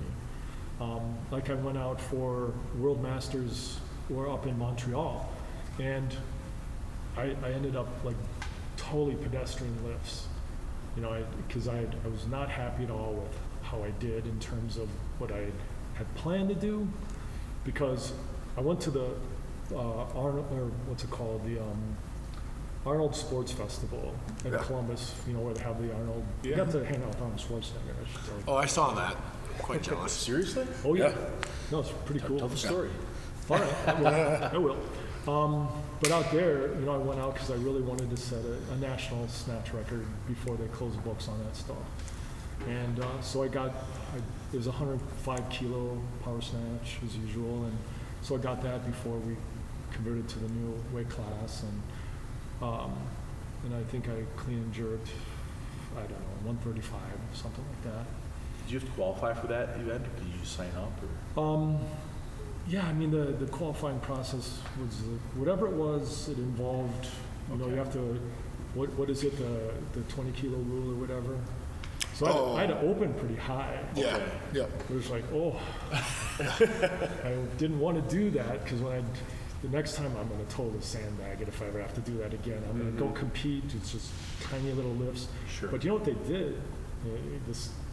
When I went out to Montreal, they were using the 20-15. Is that right? It was 20 for guys, 15 for women. I believe so. Or was it 15 and 10? I can't remember. I want to say, I think you're right. I think it's 20-15. Yeah. Whatever it is, they actually dumped it because they started the comp and they're seeing so many of these masters not making their lifts and potentially getting hurt trying to hit their openers, like just getting on the board. And so they had a meeting, and the officials decided that we're threatening these old people. Yeah. And I don't know. I mean, I wasn't looking forward to how heavy my openers were going to be, but I was pretty happy because it had been a stressful couple of weeks, and I wasn't on point, hadn't been sleeping. So, I literally only, I think, once I saw that, I was like, no way, that's what I'm going to do. I'm going to take advantage of the fact that they dumped it, and I just put in low openers, and really only ended up snatching what I'd originally planned to open with, and clean and jerk somewhere near it. I think I ended up just like 92 kilo snatch, 125 kilo clean and jerk, world champion. It's not that much weight, you know. But there is some people, like you look down at some of the other, like Rob Roy, I can't think of how I pronounce his last name. He's like, he must be like the next 5, year increment down. Okay. Or maybe even 2, I can't remember, but super good lifter. He's amazing, you know. I think he lifts, he's lighter than me, but he's an example of like a really good masters lifter that like snatches around 115, clean and jerks 145 to 150. I mean, just a beast. Textbook lifter. It's amazing to watch. Yeah, it's amazing. Like, well, I know. Robert Royal, I think. And he's from the Seattle area. Or Okay. Oh, I wonder if Sam knows him then. Well, even I saw videos of Jeff Michaels, lifter from back in the 80s. Yeah. I mean, he's your age and he's still snatching. I don't think he does comps. Like, I saw a video of him do 125 ass to grass. Like, how the hell at that age are you still doing that? Right strength. I mean, some people are just made of certain stuff. Yeah, it's crazy how good some of those masters or like lifters Rick Butchinell, the heavyweight lifter. If you've never seen him, I mean, I think he's my age, but he's a heavyweight. He usually comes in at like 120, 125 pounds body or a kilo body weight, and it wasn't that many years ago that he was clean and jerking 190 kilos. Oh, I know what you're talking about. He snatches somewhere in the neighborhood of 130. Yeah, I remember him on hook grip, and people are like, "Look at this Masters." Dude's just a fucking beast. Well, I think he's. I remember that. I don't know if he was a powerlifter or bodybuilder, but he's got intense leg strength. Yeah, I know what you're talking about. I think all that you've kind of seen degrade on him, because I've never seen him clean a weight that's not hard. So at this at the Masters up in Montreal. It's the jerk that gets in. Okay. He's just not jerking weight as powerfully as he used to. Maybe he just can't get down as low as he used to. I don't know. Yeah. But he can still clean a house. Yeah. So there's some really awesome. There's another guy. It doesn't even matter. I throw out his name. It doesn't. Wilfredo something. I follow on Instagram. This dude is. I think maybe just another 5 years younger than me, and 130 to 135 snatch. Wow. 155 to 160 clean and jerk, and he makes it look easy. That's at what weight class? Not 109. I don't think so. Like maybe 102. Yeah. Maybe 102. That's the thing. 5, 6, 7 years ago, that'd qualify him for AO. Yeah, he's a tough. And he's playful in his training and stuff. It's just cool to watch. Yeah. Wow. So who knows if as long as a dude like that stays healthy, what he can do to the record books. I think he now he has a world record. I'm pretty sure. It might be both snatch and clean and jerk, but one or the other. I can't remember. So yeah, there are some tough old guys that do some amazing stuff. I'm a tough old guy, and I'm still trying to do what I think is amazing stuff for me. Well, the consistency is what's impressive. Yeah, absolutely. Oh, yeah. Continuing to do it. Well, then continuing to change things up and learn and adapt. Yeah, you gotta figure out what works, because some stuff stops working after a while. So what happened with Arnold? It has to do with comic books, because Arnold he's trying to like pull in a sort of like a Comic-Con aspect to this thing called the Arnold Sports Festival. It's huge. Sure. It goes well beyond just their convention center. It goes to, it's worldwide, isn't it? Yeah, that is. But like they have like youth events all throughout Columbus and stuff. Lots of competitions, and in the place itself, it's pretty amazing. They have powerlifting, and jiu-jitsu and the strongman Highland Games and Yeah. strongman and who knows what else they have going on. There's just a bunch there, and then bodybuilding, obviously. So you see like huge, big jack dudes walking around. So just to try to make it really quick, he's trying to create a Comic-Con kind of aspect to his show. Trying to get these two audiences coming, because he sees like a crossover. Sure. Now he was also at the time there's a new Conan comic that Marvel's putting out, and they used his like an old photo from Conan as a photo cover for one of them, and I think he's lobbying because he wants to do another, like a King Conan movie. All right, old Conan. That'd be cool. They had As a Conan fan, deal that'd be last year, awesome. too. So they're trying to, I think he's trying to convince the Robert E. Howard estate to let him, because they have to sign off on it. So I hope he gets it, because I think it'd be cool. I think Arnold's good for one more. Yeah. I think it'd be a great thing to have happen. I'm total fan of Arnold, always been since I was a kid. In fact, part of the story, which goes back to the guy I was talking about, Steve, who got me into the weightlifting, he plays a part of this. So my business partner, all right, finds out that I'm going to the Arnold to compete, because erroneously I think I have to qualify to go to Worlds. Well, actually I didn't have to. I was actually qualified. I just didn't understand it. But even once I knew that, I was going to go anyway and have fun, all right? So Arnold is dealing with a group of these comic book guys who are promoters and help with this Comic-Con aspect, as well as doing this photo cover for Marvel Comics, okay? And my business partner is actually helping these guys do this, all right? I won't even bother you with the details, but he's in conversation with these guys who are dealing with Arnold, sees through Instagram or whatever that I'm going to this thing. He goes, "Are you going to Columbus on such and such a date?" I go, "Yeah, I'm going to go lift weights." He goes, "Do you want to meet Arnold Schwarzenegger?" I go, "Yeah, of course I do." I've been a fan ever since I was a kid. And he goes, "Well, let me see what I can do." So he talks to them, and in their conversation with Arnold, Arnold discovers, yes, I'm this comic book artist, and he's interested in this comic book aspect. And to make a somewhat long story short, Arnold decides that he wants to have a panel at the Arnold where he is interviewing me and Kai Green, who also has a comic book thing. So that's the plan, as well as the fact that like I do a print for him. When I first discovered that I was get to meet him, I want to give Arnold something, So I'm just wrapping up a comic, and Arnold, I'm going to do like Arnold as Conan, like sitting on a throne, and I wanted to put some of the stuff that would represent like the movies. So there's little, if you're to see the print, you understand. I'm not going to tell you what's in it, but the point is I wanted to make it kind of cool. When he finds out, he goes, "Well, we'll sell the print, and we need it." So I find out that they like need it. I was going to spend like a week on it, and they need it in like 2 days. So I just bang out this print for them, and make these. As all this is evolving, and I've discovered that he wants to interview me, and I was like, no way, Arnold Schwarzenegger wants to interview me, So I said, sure. And so I go and I compete, and I bring the print, the original. It's not the print actually; it's the artwork. And I have my little entourage, some friends of mine, my business partner, and some friends came along for the ride, and we're gonna have fun. And so the first thing that ever happens is we have a photo op with Arnold. People pay a bunch of money to get a photo with him and to get a package deal. We're the last guys that go up, and it's really cool because I walk up there and I got the print, and we're the last people in line, and Arnold's there, and so I'm holding it up, and he's just in total photo mode.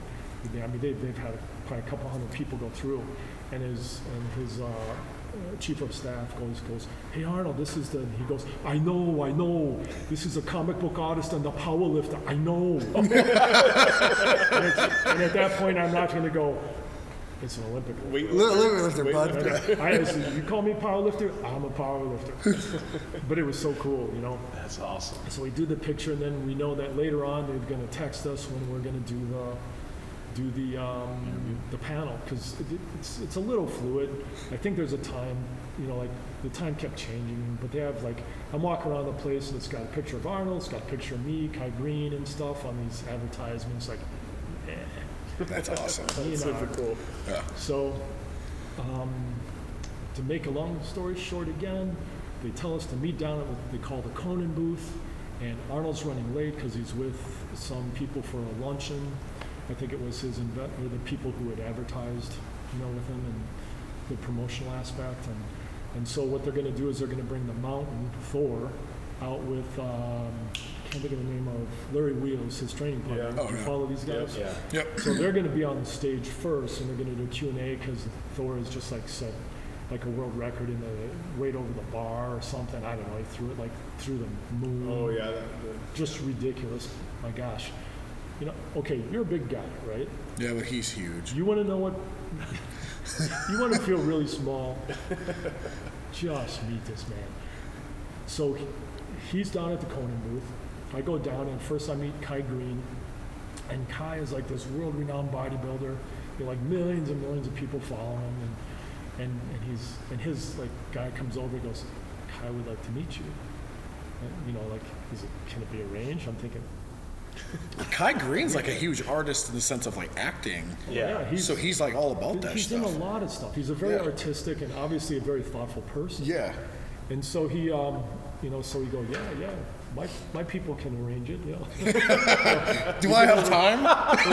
Sure. So we walked over and we're talking, you know, so I'm just talking to Kai. And it's really fun to meet him. He's a super personable guy. And when I say thoughtful, I mean, like, I'm like a nuts and bolts artist, all right? Like, I'm just a blunt instrument. I lift weights, I draw stuff.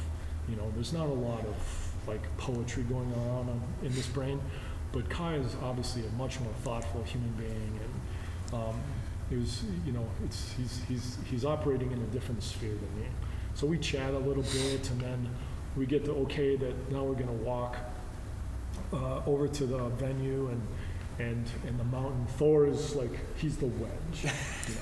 And I've never seen, like, I'm walking past this guy and I'm talking to Kai, and Kai's like this wide, and the mountain is that wide except tall, and like he's like literally like people just like parting, getting out of his way. It's just like it's like watching a tree just walk. And so I'm trying to pay attention to Kai, and I'm looking at this guy whose calves are literally like as big as most guys' legs. And just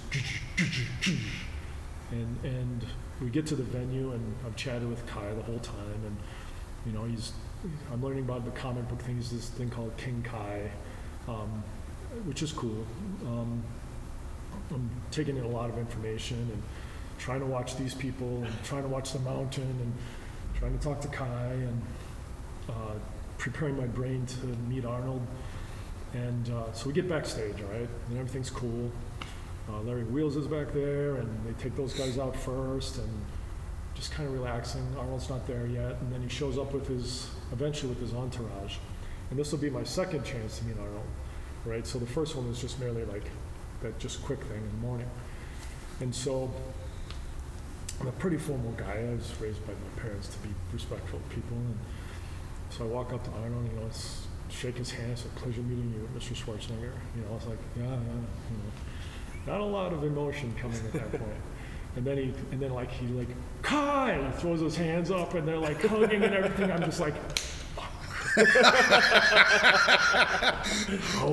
why did I not like I should hey, Arnold, so great to meet you. Yeah. You're like, why the fuck didn't I get a hug? I didn't get the bro hug. I was like, next time I'm doing it right.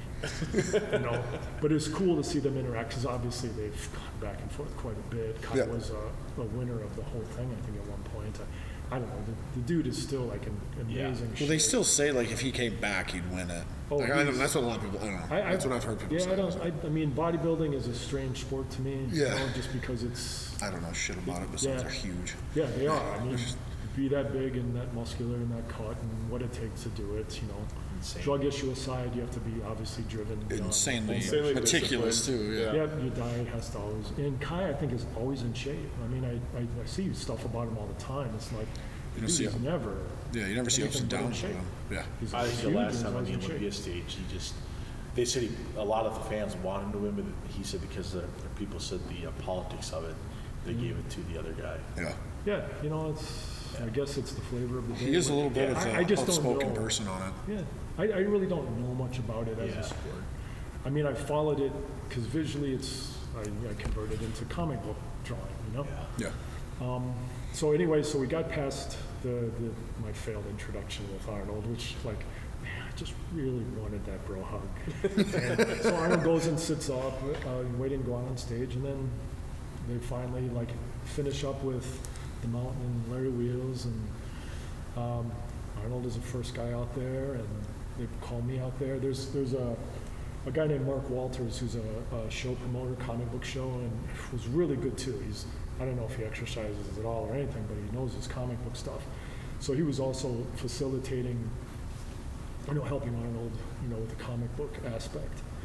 And they brought myself out and Kai, and then they have an overhead cam to watch us draw.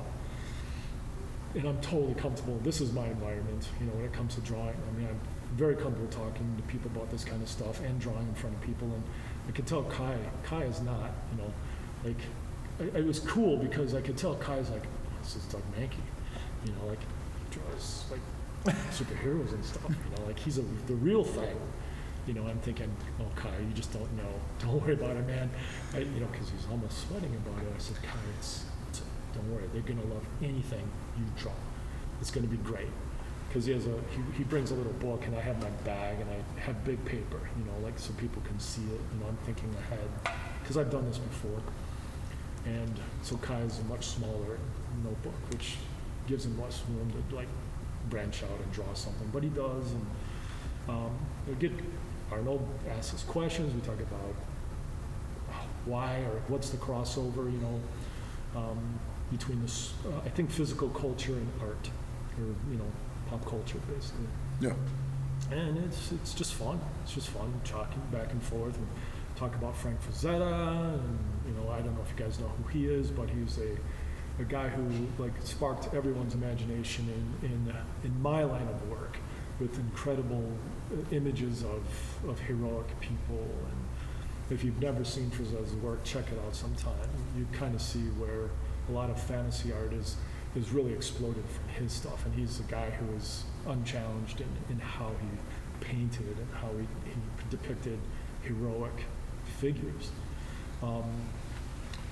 So eventually it wraps up, and we do a photo op, and take photos and this and that. And I got to talk to Arnold then, finally, a little more personal, before we parted ways. And, because he likes to paint, and he's an artistic guy in that respect. He's interested. He's really, really easygoing guy. I couldn't have been happier. I don't have a lot of people who, I didn't just like Arnold Schwarzenegger just because he brought weight training to my mind. I really liked how his story worked and where he came from and how he set goals and how he accomplished goals and what that means to somebody, and he showed people how to do it. And that's what I really, the physical thing aside, the fact that a guy could come and say, I'm going to do this, this, and this is how he did it. Totally admired that. So wrapped everything up, and I'm talking to the few comic book people that's in the audience. We talked some girl's birthday and trying to figure out how to get a Batman tour or something. And venue's cleared out, and all of a sudden, this guy named Brian Powers, who's helping, he's the show promoter aspect of it for the Comic-Con, I think. And he comes out and goes, "Where's Doug?" I'm like, "Right here." He goes, "Come on." That's all he says. I go, "Oh," grab my bag. I go running backstage, and wherever Arnold goes, he has a security detail, and there's all these totally intense guys. They all dress the same, all the same jacket, and because he still is a public figure, he's still politically active. There's reasons obviously to protect him. Yeah. Mm-hmm. And you don't when that morning when he came for that early morning photo op, I didn't even know he was in there because there's people he's in a wall of humanity, and they all look like people you don't mess with. So I walk back there, and there's these two guys, and they open this door, and they go out, and there's 4 SUVs out there just humming along. There's the white snow, and they go, "Get in." And I'm thinking, this is what it feels like to be kidnapped by a foreign power or something. And so I hop in this car, and actually I didn't know who was in there with me at the time, but one of the actors for the Dark Fate movie, the Terminator film, Gabriel, I think it's Gabriel Luna, I think that's his name. So the guy who plays the new Terminator? Yeah. So he's in there. I didn't realize who he was, but he does TV stuff too. So I didn't recognize him because I'm not in a like recognizing people mode at that point. And so they drive us around, they go back to the hotel, they make these corridors, like these guys line up and they move you through, and they take us first to the bathroom, which makes sense. Go wash your hands. You've been shaking hands with people, especially Arnold. And then we go up in an elevator, and like he's there with, let's see, one of his sons. I can't remember which one's which, if it's Christian or Patrick. And his entourage, and some of these actors, and like his publicist, and like, so they're all in this elevator, and they're like, I'm gonna wait for the next one. They go, come on, come in the elevator. So I'm thinking, Arnold Schwarzenegger told me to get in the elevator. I'm freaking getting in the elevator. And so we go up, and they just have cordoned off a restaurant, and we just sit, So I got to chat with Schwarzenegger, and just like, he's a super nice guy. That's all the only way to explain it. He's everything I wanted him to be. Self-deprecating, he's funny, he's curious, he's folksy isn't the right word, but interested in what other people are doing. And it was fun to talk to him about it. And this gets back to my friend Steve, who's the guy who got me into lifting weights at 17. We logged workouts on these calendars, Arnold Schwarzenegger calendars. That's where I learned who Arnold was. And so my very first workout is like on this calendar. So back when I knew that I was going to go to the Arnold and I could get some stuff signed, that was part of our agreement. I text my buddy, I said, because I don't keep anything. Like, I don't have hardly any memorabilia. I'm not a saver. But I text my buddy and I said, you got those calendars that we had back then when we were lifting weights at 17? Understand we're 50, 56 now. And all of a sudden, 3 minutes later, there's these photo of these three calendars. So we meet up, and I take him, and I get one of them signed by Arnold. Oh, that's cool. That's awesome. That's really cool. Yeah. No, that was so cool that he had it, like, all these years later. He's got these calendars, and I was able to get that for him. And, and then eventually, I think we sat there for about an hour. I wasn't going to get any food on Arnold's dime, but I did get a cup of coffee, and I talked a bit, especially with his call him his publicist. He's this, I think that might be the wrong word, this guy named Noah, who's basically travels with him and does all his social media and stuff like that. He's super like quick guy, and like very smart and very young. And then see who else was there, like some of the actors, and this, eventually they got up, and they're gonna go shopping at the mall. Yeah. And it's like, What an opportunity, though. we're done. Yeah. And but it was great. Yeah, that'd be awesome. Yeah. I'd be such a fanboy. Oh yeah. Flex for me. That's all I could think of was like T2. Like, Oh yeah. this is Uncle Bob. just talking mad shit. That's all. Oh, you have no idea how hard it is not to pull out all of those. Oh yeah, because it was a chop. Like that's all I could think of, man. That'd be cool. But it was a highlight. Oh yeah. And in fact, my business partner had already left. He had to get back, so because I drove there from Minnesota. I just made a road trip out of it. Yeah. And he lives in Sioux Falls, South Dakota. His name's John Jesperson, and he was already gone. Just I texted him and I let him know. I said, dude, I just hung out with Arnold Schwarzenegger for an hour. He goes, my work is done. He could go. He could leave and be happy for me for the rest of his life. That's awesome. Very cool. But I'm actually thinking about going back and doing the Arnold again. I think we might go. My grandfather's sister lives there, so free place to stay. Yeah. She said she'd even just It is get out of quite- town.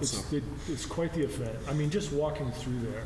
That's like right, I was it's seeing crazy. some I was with a friend of mine who's a bodybuilder. His name's Tom Lee, and he's also he's also an artist. He used to ink what I would draw. He was one of the youngest guys in comics at the time. When he was young, he's older, but he's a lot younger. He's like 20, almost 20 years younger than me. He's 15, 16 years younger than me. So he and I went out, and we'd always talked about like going to the Olympia, going to the Arnold, and I think the Arnold was a great choice, not just because of what we got to do, but because you see so much stuff. So like, we're walking past, and Amanda, I can't give her last name, powerlifter. Amanda Ann? Or is she from Minnesota? Yeah. Yep, yeah, she's up. Yeah, in fact, she came into American Strength, Yeah. where Twin City Barbells, and was training one day. And I was telling a friend of mine there, says, see that? She's one of the strongest women in the world. Yeah. He's going, no way. He goes, yeah, she can kick your ass. Yeah, she's that much stronger than you. And, Amanda Lawrence. Yeah. That's it, yeah. And so, I mean, I think, like she was lifting, as we were walking past. We had someplace we had to go, but just wading through all of these strength opportunities to see people do really great stuff. It's a gift that, especially if you got a little ADHD, you're like looking at all of this stuff. Oh, and I love people watching. Oh, yeah. Damn it, it'd be awesome. Yeah. And you're going to see them 22-inch arms here and there walking past. Yeah. We got some work to do before we go. We do have some work to do, but I'm getting up to 275. Really? It's like where I'm sitting. But We're no longer going to be the Chihuahua. The atmosphere is really cool, and it's totally worth doing it if you go. And I really do think I might go again, especially if they're going to continue on with doing this.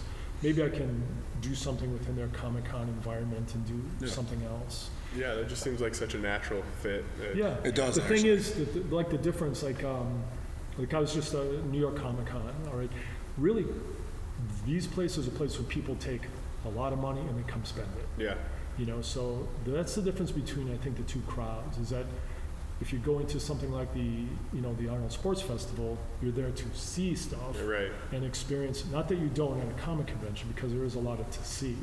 There's a lot of seminars and things, but people are also laying down a lot of cash buying stuff and souvenirs and comics and collectibles. And for sure. That's what they do. Yeah.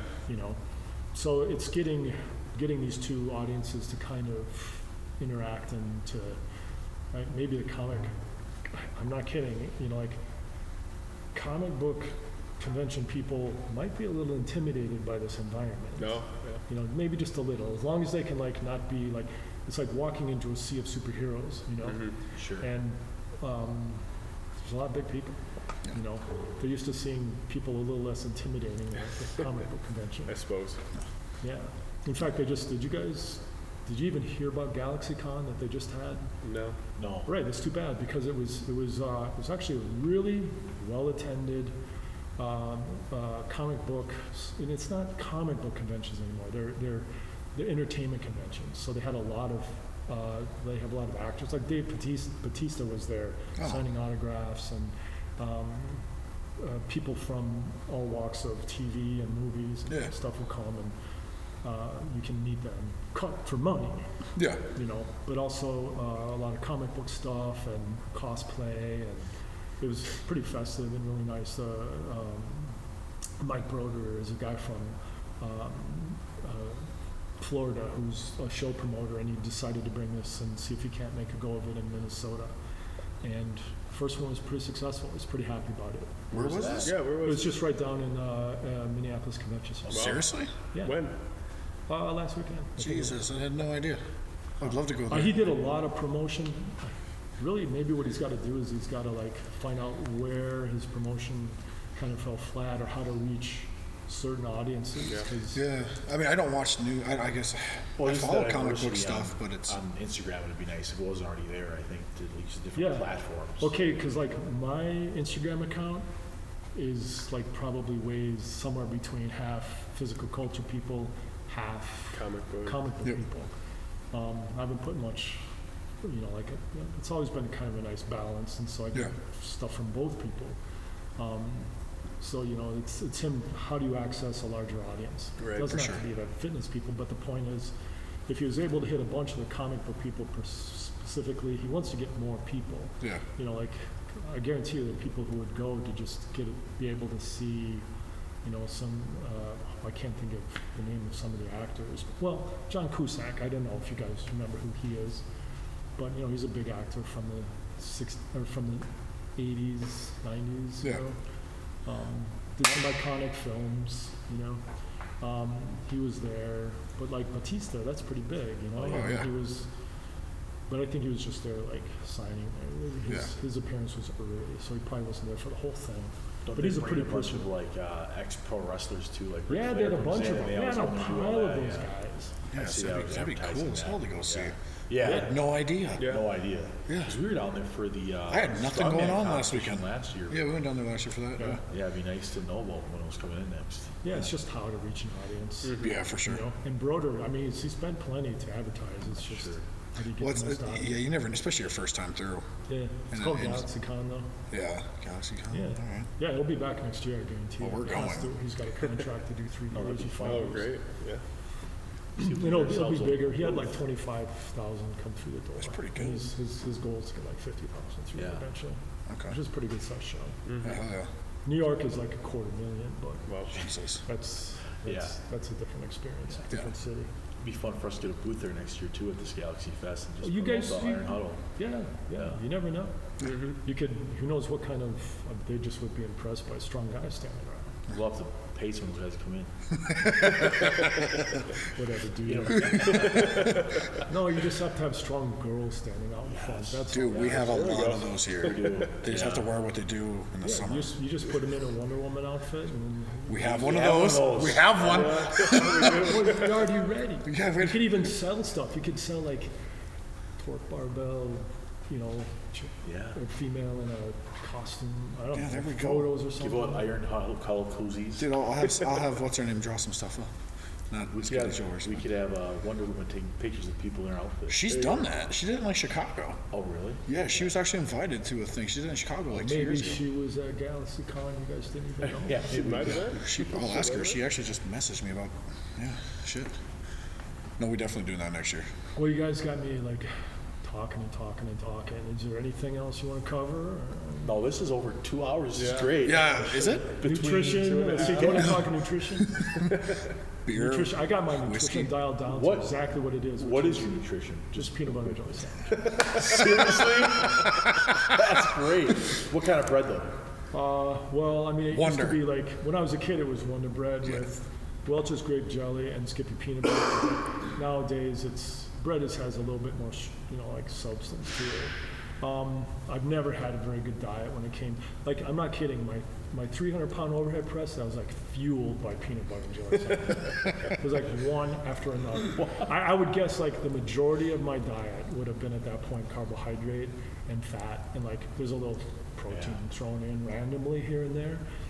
But I never the only thing I've ever used diet for is when I have to get down into a lower weight class. That's, then it's all of a sudden jack up the protein, which... More peanut butter? Just imagine that there's no fat. You get Uncrustables for the road, or Yeah. Dude, those are so good. those are good. Buy the goobers with the If I peanut could butter eat the until whole you goddamn get it out box. the spoon. Yeah, it was all, So are you a Jiffy or a Skippy guy? Yeah, Skippy. Peanuts or smooth? Smooth, actually. Dude, Yeah, I like smooth. that Peanuts are stuff. just not the same. There's just something wrong with that, because then you kind of ruin the texture of the Well, soft who the bread. hell wants to work to chew it? Yeah. I just want to Just want inhale it to it. it's Especially just when it comes basically out. slide. Slide down the mouth. He gets it. Yeah. Especially when they eat 2 or 3 of and those bad boys. The rest of the protein was, I think like to get down, I would, and it's such a thankless job to eat that way. And I know that that's like a big aspect of CrossFit, right? Like diet, like eating right. Nutrients, yeah. Well, you guys, okay.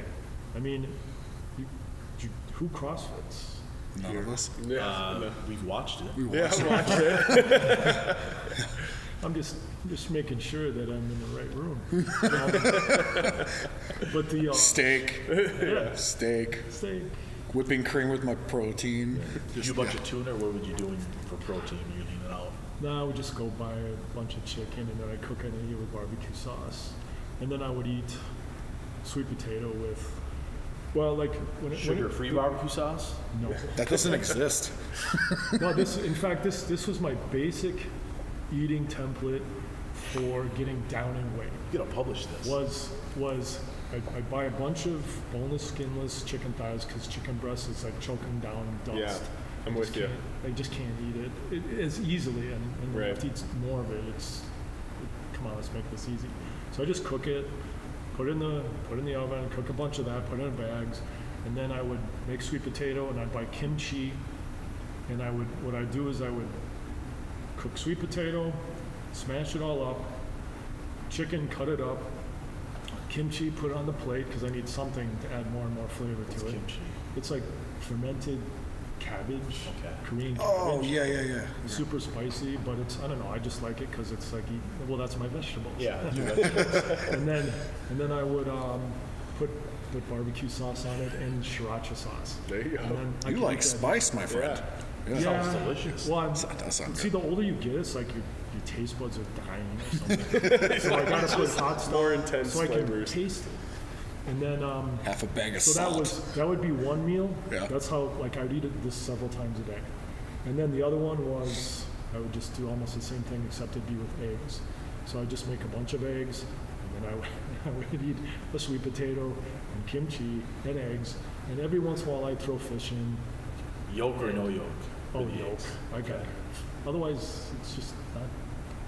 It's not eating. It doesn't. If you're gonna do this austerity kind of bullshit diet, and you might as well get some pleasure out of the food. Yeah. Because if I'm not eating all my peanut butter and jelly sandwiches, I gotta get something. Yeah. But once I hit body weight, it's like, whew, done. Yeah. You're talking about peanut butter and jelly. Well, I had this buddy of mine, Tom Newman, this good friend. He's this bodybuilder, and I watched him go through 2 local Minnesota bodybuilding shows, and there's nothing sadder than watching a bodybuilder eat, because he's like in the last week or 2 before the contest, and every 2 hours he's eating, and it's like, it's like it's torture, and he opens up like 3 bags of tilapia, microwaves it, and he puts a little something on it to make it palatable. And then he eats it, and he eats it so slow. Because this guy was a slow eater, but there's no pleasure in food at this point. It's just grind. So by the time he gets done, and we're just chatting while he's just like picking at his food, eats it, and then like 30 minutes later, the alarm goes off. He's got to do it all over again. Oh no. But he got down to like just I don't know. When they get down that low, is it a reality or is it a fantasy?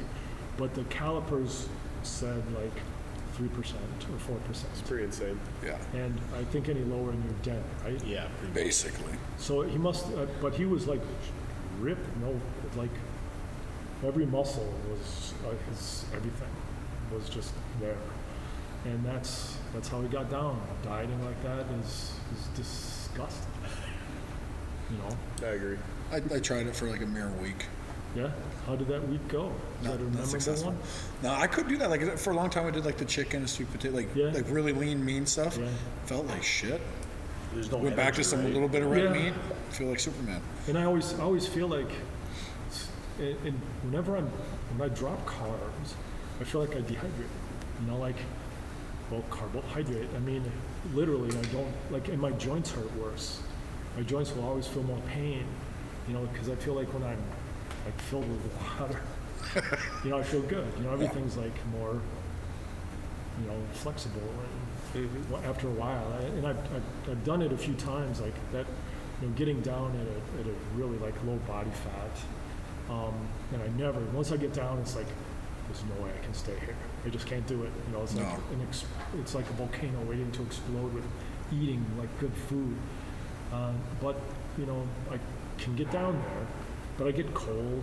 My hands are cold. Like once your body fat starts leaving, and Not like that, you start to lose. I you're mean, just like, oh god. right? Yeah. Once you start losing muscle, it's like, what's the point? Yes. Like, that was my problem. I started like losing How muscle. do you I'm live like, with nope. yourself? Yeah. I already Yeah, it's have no body fun, image but, issues. it's not make it worse. It's pretty impressive the condition that some people are in, and they're strong. Yeah. I just have never been that person yet. Yeah, I don't blame If you. you can get away with eating peanut butter and jelly sandwiches all day, that's awesome. Dude, I'm jolly. Oh, it's, good. Right? Right? That was good. No, my day usually starts with like I have coffee and a handful of almonds, and I'll sit there in a coma until my brain starts to warm up, and it's coffee, almonds, and then there's just I work at home, so I can eat whenever I want. So then it's just what's left over, what's in the front, and nothing else, and it's peanut butter and jelly. It's just easy to do. So But I'm serious. When I gotta lose weight, I have to drop the peanut butter and jelly. And it's counting Is it down like the crack? days. Like, do you stare at it from I've afar? been eating it my whole life. It's like that's earliest memory of food is peanut butter and jelly. And my mother was, when she'd make it, that peanut butter went to the edges. Like there was no. My You see bread, it ain't fucking bread. My mother tells this great story. We were little kids, and my grandmothers and the people next door were good friends. And this is in Omaha downtown. We're in the city, and we're picnic table in the back in a very small lot. Like city lot. Like tiny, and sun shining, and birds are singing, and they're making peanut butter and jelly sandwiches for the kids. And the other mother was like, take a piece of bread, slap peanut butter, pull the knife out, and then like jelly. And she was handing this out to her kids, and like she was making them, and my mother would grab the bread, and, like smooth it all the way to the edges, and so, very OCD peanut butter and jelly sandwich making. But yeah, it's forget it. It's got to be done right. Yeah. Now I'm starving. Dude, I know. I haven't eaten for. Wrap this thing up. Let's go. By the way, you bastard, I haven't had carbs in almost 2 weeks. Yeah. No, I'm just jonesing. I'm thinking about adding We're having shakes. I mean, it's funny. Like, I don't know. If there's a diet that optimizes physical performance,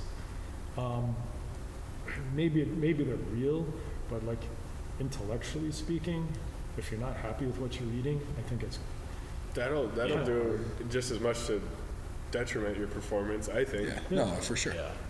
Yeah. I mean, you don't have to eat garbage, but peanut butter and jelly is not garbage. It's good stuff.